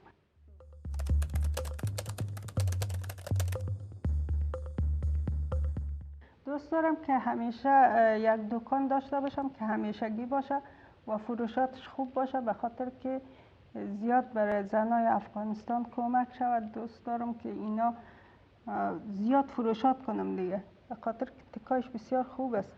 اگر اعلانات شود هر کس ببینه و بفهمه که تکه ها چقدر بی ضرر است و این سند که کار شده همیشان چقدر خوب است.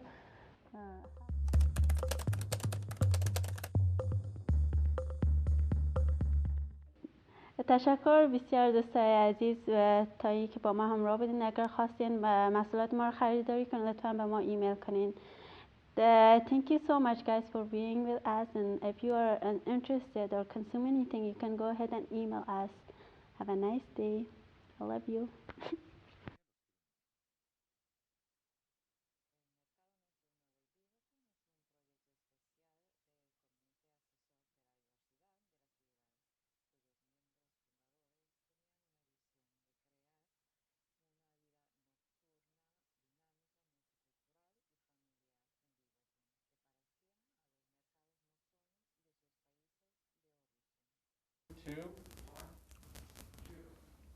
And that was Basira Siddiqui and her daughter Hadia Siddiqui.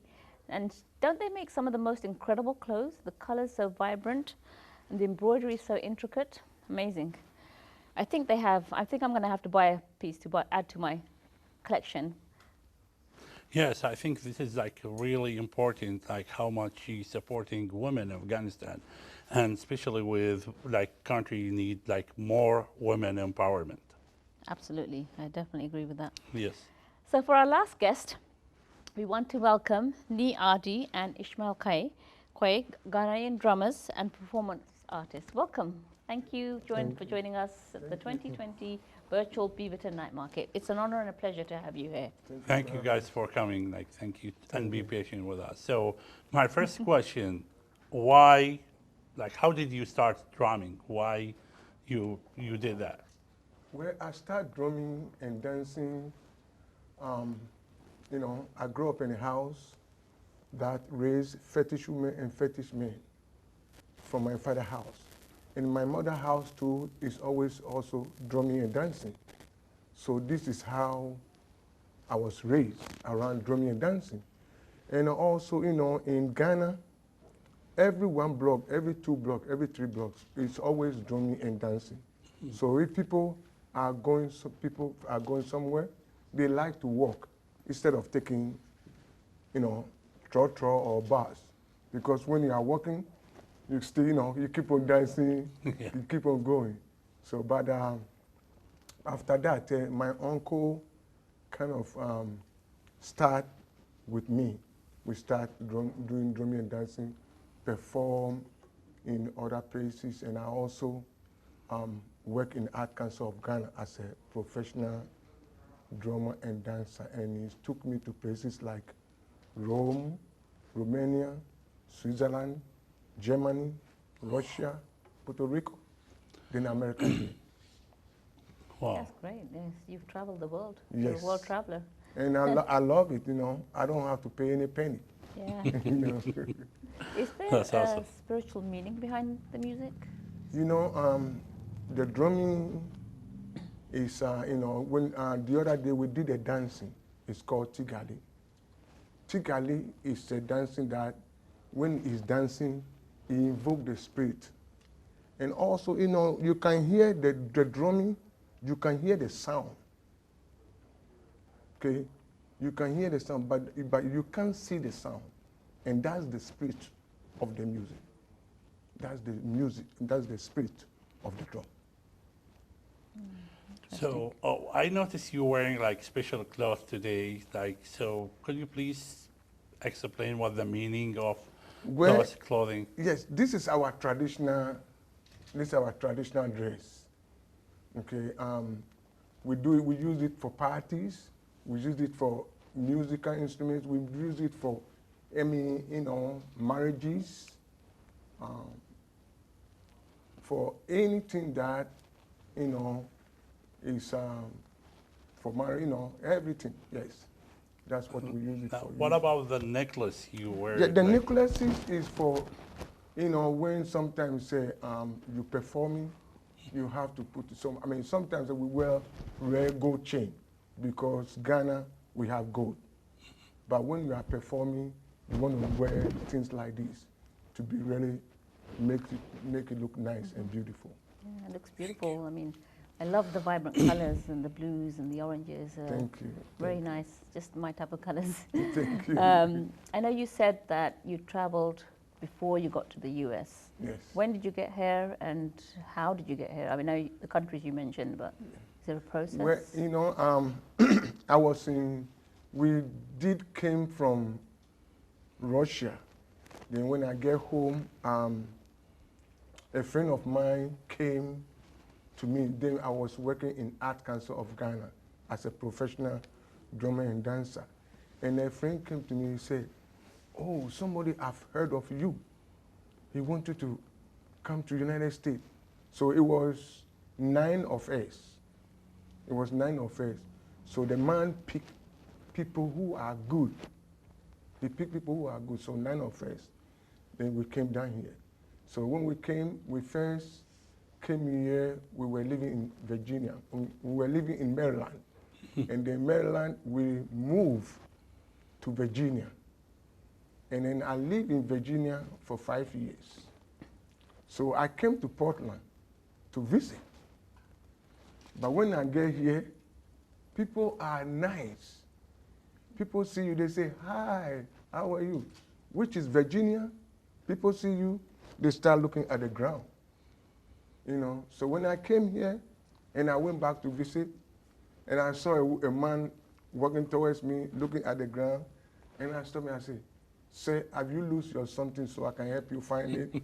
and he started laughing.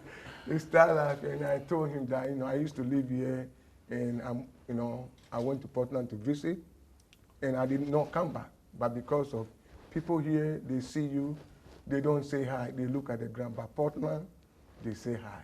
Yeah. And that's why I stayed. And this is one of the tradition we have here in Beaverton, and we are so proud. That's how much we are friendly and we are welcome anybody to come to our city. Like, this is our tradition we're proud of. So, like, many people, when they move from their country to the United States, they forget their roots or their tradition. What the things keep encouraging you to continue this legacy, to keep doing all those things? Well, you know, I'm here to share my culture for people here. So, because sometimes, say, I mean, people doesn't have money to travel to Africa. So I'm here for them to be able to share my music, because music really doesn't make you sad. Music makes you happy, you know, because I'm there to make people happy instead of sadness. And so that's why I keep on sharing my culture, telling people my culture, how we live, how we talk to people, how we smile, how we do things with people, you know. So that's why I'm here to share, and I keep on doing that. Yeah, that's wonderful. And I also have like a festival that I do every year. It's Omowo Festival, and I also own a drum shop on 34th and Belmont. Yeah, that's wonderful. I really want to echo what Ahmed said about Beaverton being, you know, a welcoming, embracing city. I'm so glad that you settled in Beaverton, because it's wonderful to have you here. Thank you. I'm just looking at your drums, you know. Do they have certain names? Do you name your drums? Well, this drum is called Panlogo drum. Panlogo is a dancing that when it comes out, it wasn't that good, because it was more, you know, it wasn't appropriate for the kids in those days in Africa. So our government called the whole Panlogo group in the whole Ghana for them to come and perform for the public to see that if this is appropriate for the country. So my uncle, you know, everybody comes and dance, and they were dancing the same. You know, people put their hand on their mouth, and, you know, it's not really good. So my uncle changed the whole thing, and he put it in information. And that's why we have this particular song called Panlogo. Nice. Okay, that's great, like with this all legacy and tradition. So you mentioned you have like festival, or like next step will be like a festival. You do it every. Could you please give me more like more information about this festival, like how you manage it, like what kind of performance you will do? Is there any ideas behind it? Where the festival we do is so actually today that we are doing this interview, it happens today in Ghana.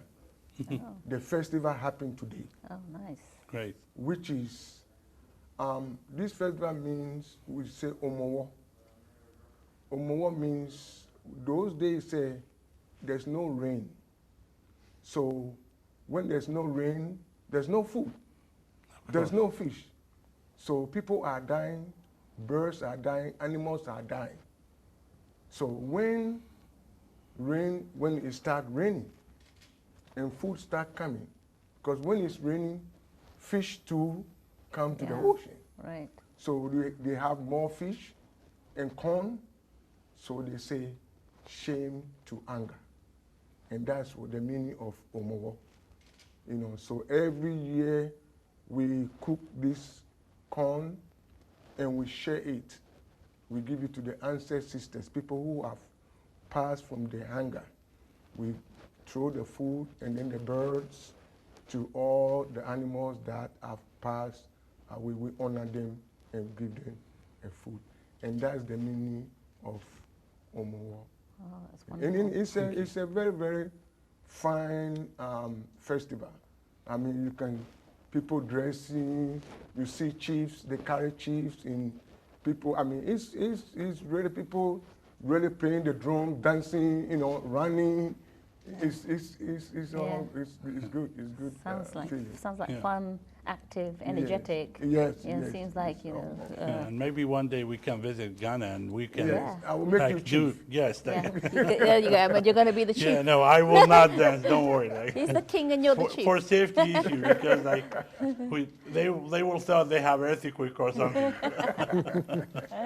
That's wonderful. That's wonderful. So has this dance and music been passed from generation to generation? Are you? Yes, Yeah. actually, my uncle and the house I grew up in. My grandmother was a fetish woman. Right. Was a fetish woman, so he was doing it, you know, through that. And when that woman passed, nobody see a death. Nobody see her when he passed. He went through a bush, and he never come back. So he passed on to my uncle. My uncle passed on to me, and also my father's side.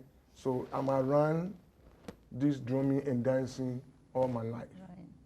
You know, and so I started drumming and dancing when I was 3 years old. Oh, amazing. Yeah. So young. I started when I was 3 years old. And I've been to so many groups. Whatever group I have been, sometimes we have like 50 or 60 people. And sometimes they have to call a selection, like 15 people are going. How do you do to be part of the 15? Right. You got to work hard. You got to be good.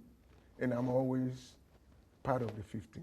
So I always thank God for giving me this opportunity and giving me this for me to share with the world. Yeah.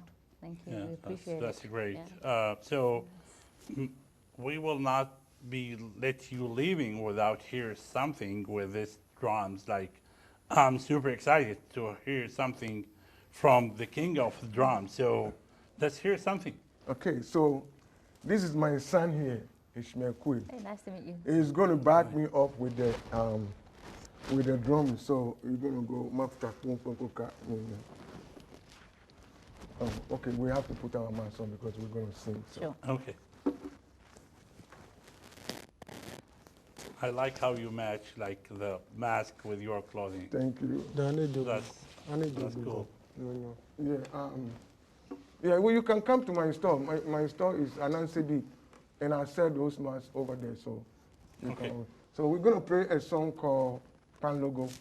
Pan Logo.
Oh, amazing.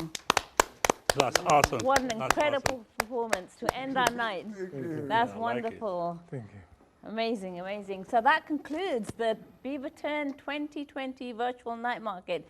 And we're so incredibly blessed to have you all here. We want to thank everyone. As we roll the credits, we want to thank all the wonderful people that made this happen. It's been wonderful having you all here. Joe, Jordan, Alexis, Jodi, Sushmita for the lovely set. Look at the set. It's the classic Beaverton Night Market set that we've had tonight. And as we roll the credits, we want to thank everyone. And I want to say thank you guys, and thank you for all the crew behind scenes. They work hard, especially Jodi, Alexis. They was like rock, like they did a great job. Like it looked like a sale, work everybody. And thank you guys to allow us to be your host tonight. Thank you so much, and wish you a good night, and thank you. Have a good night. Have a great night, everyone.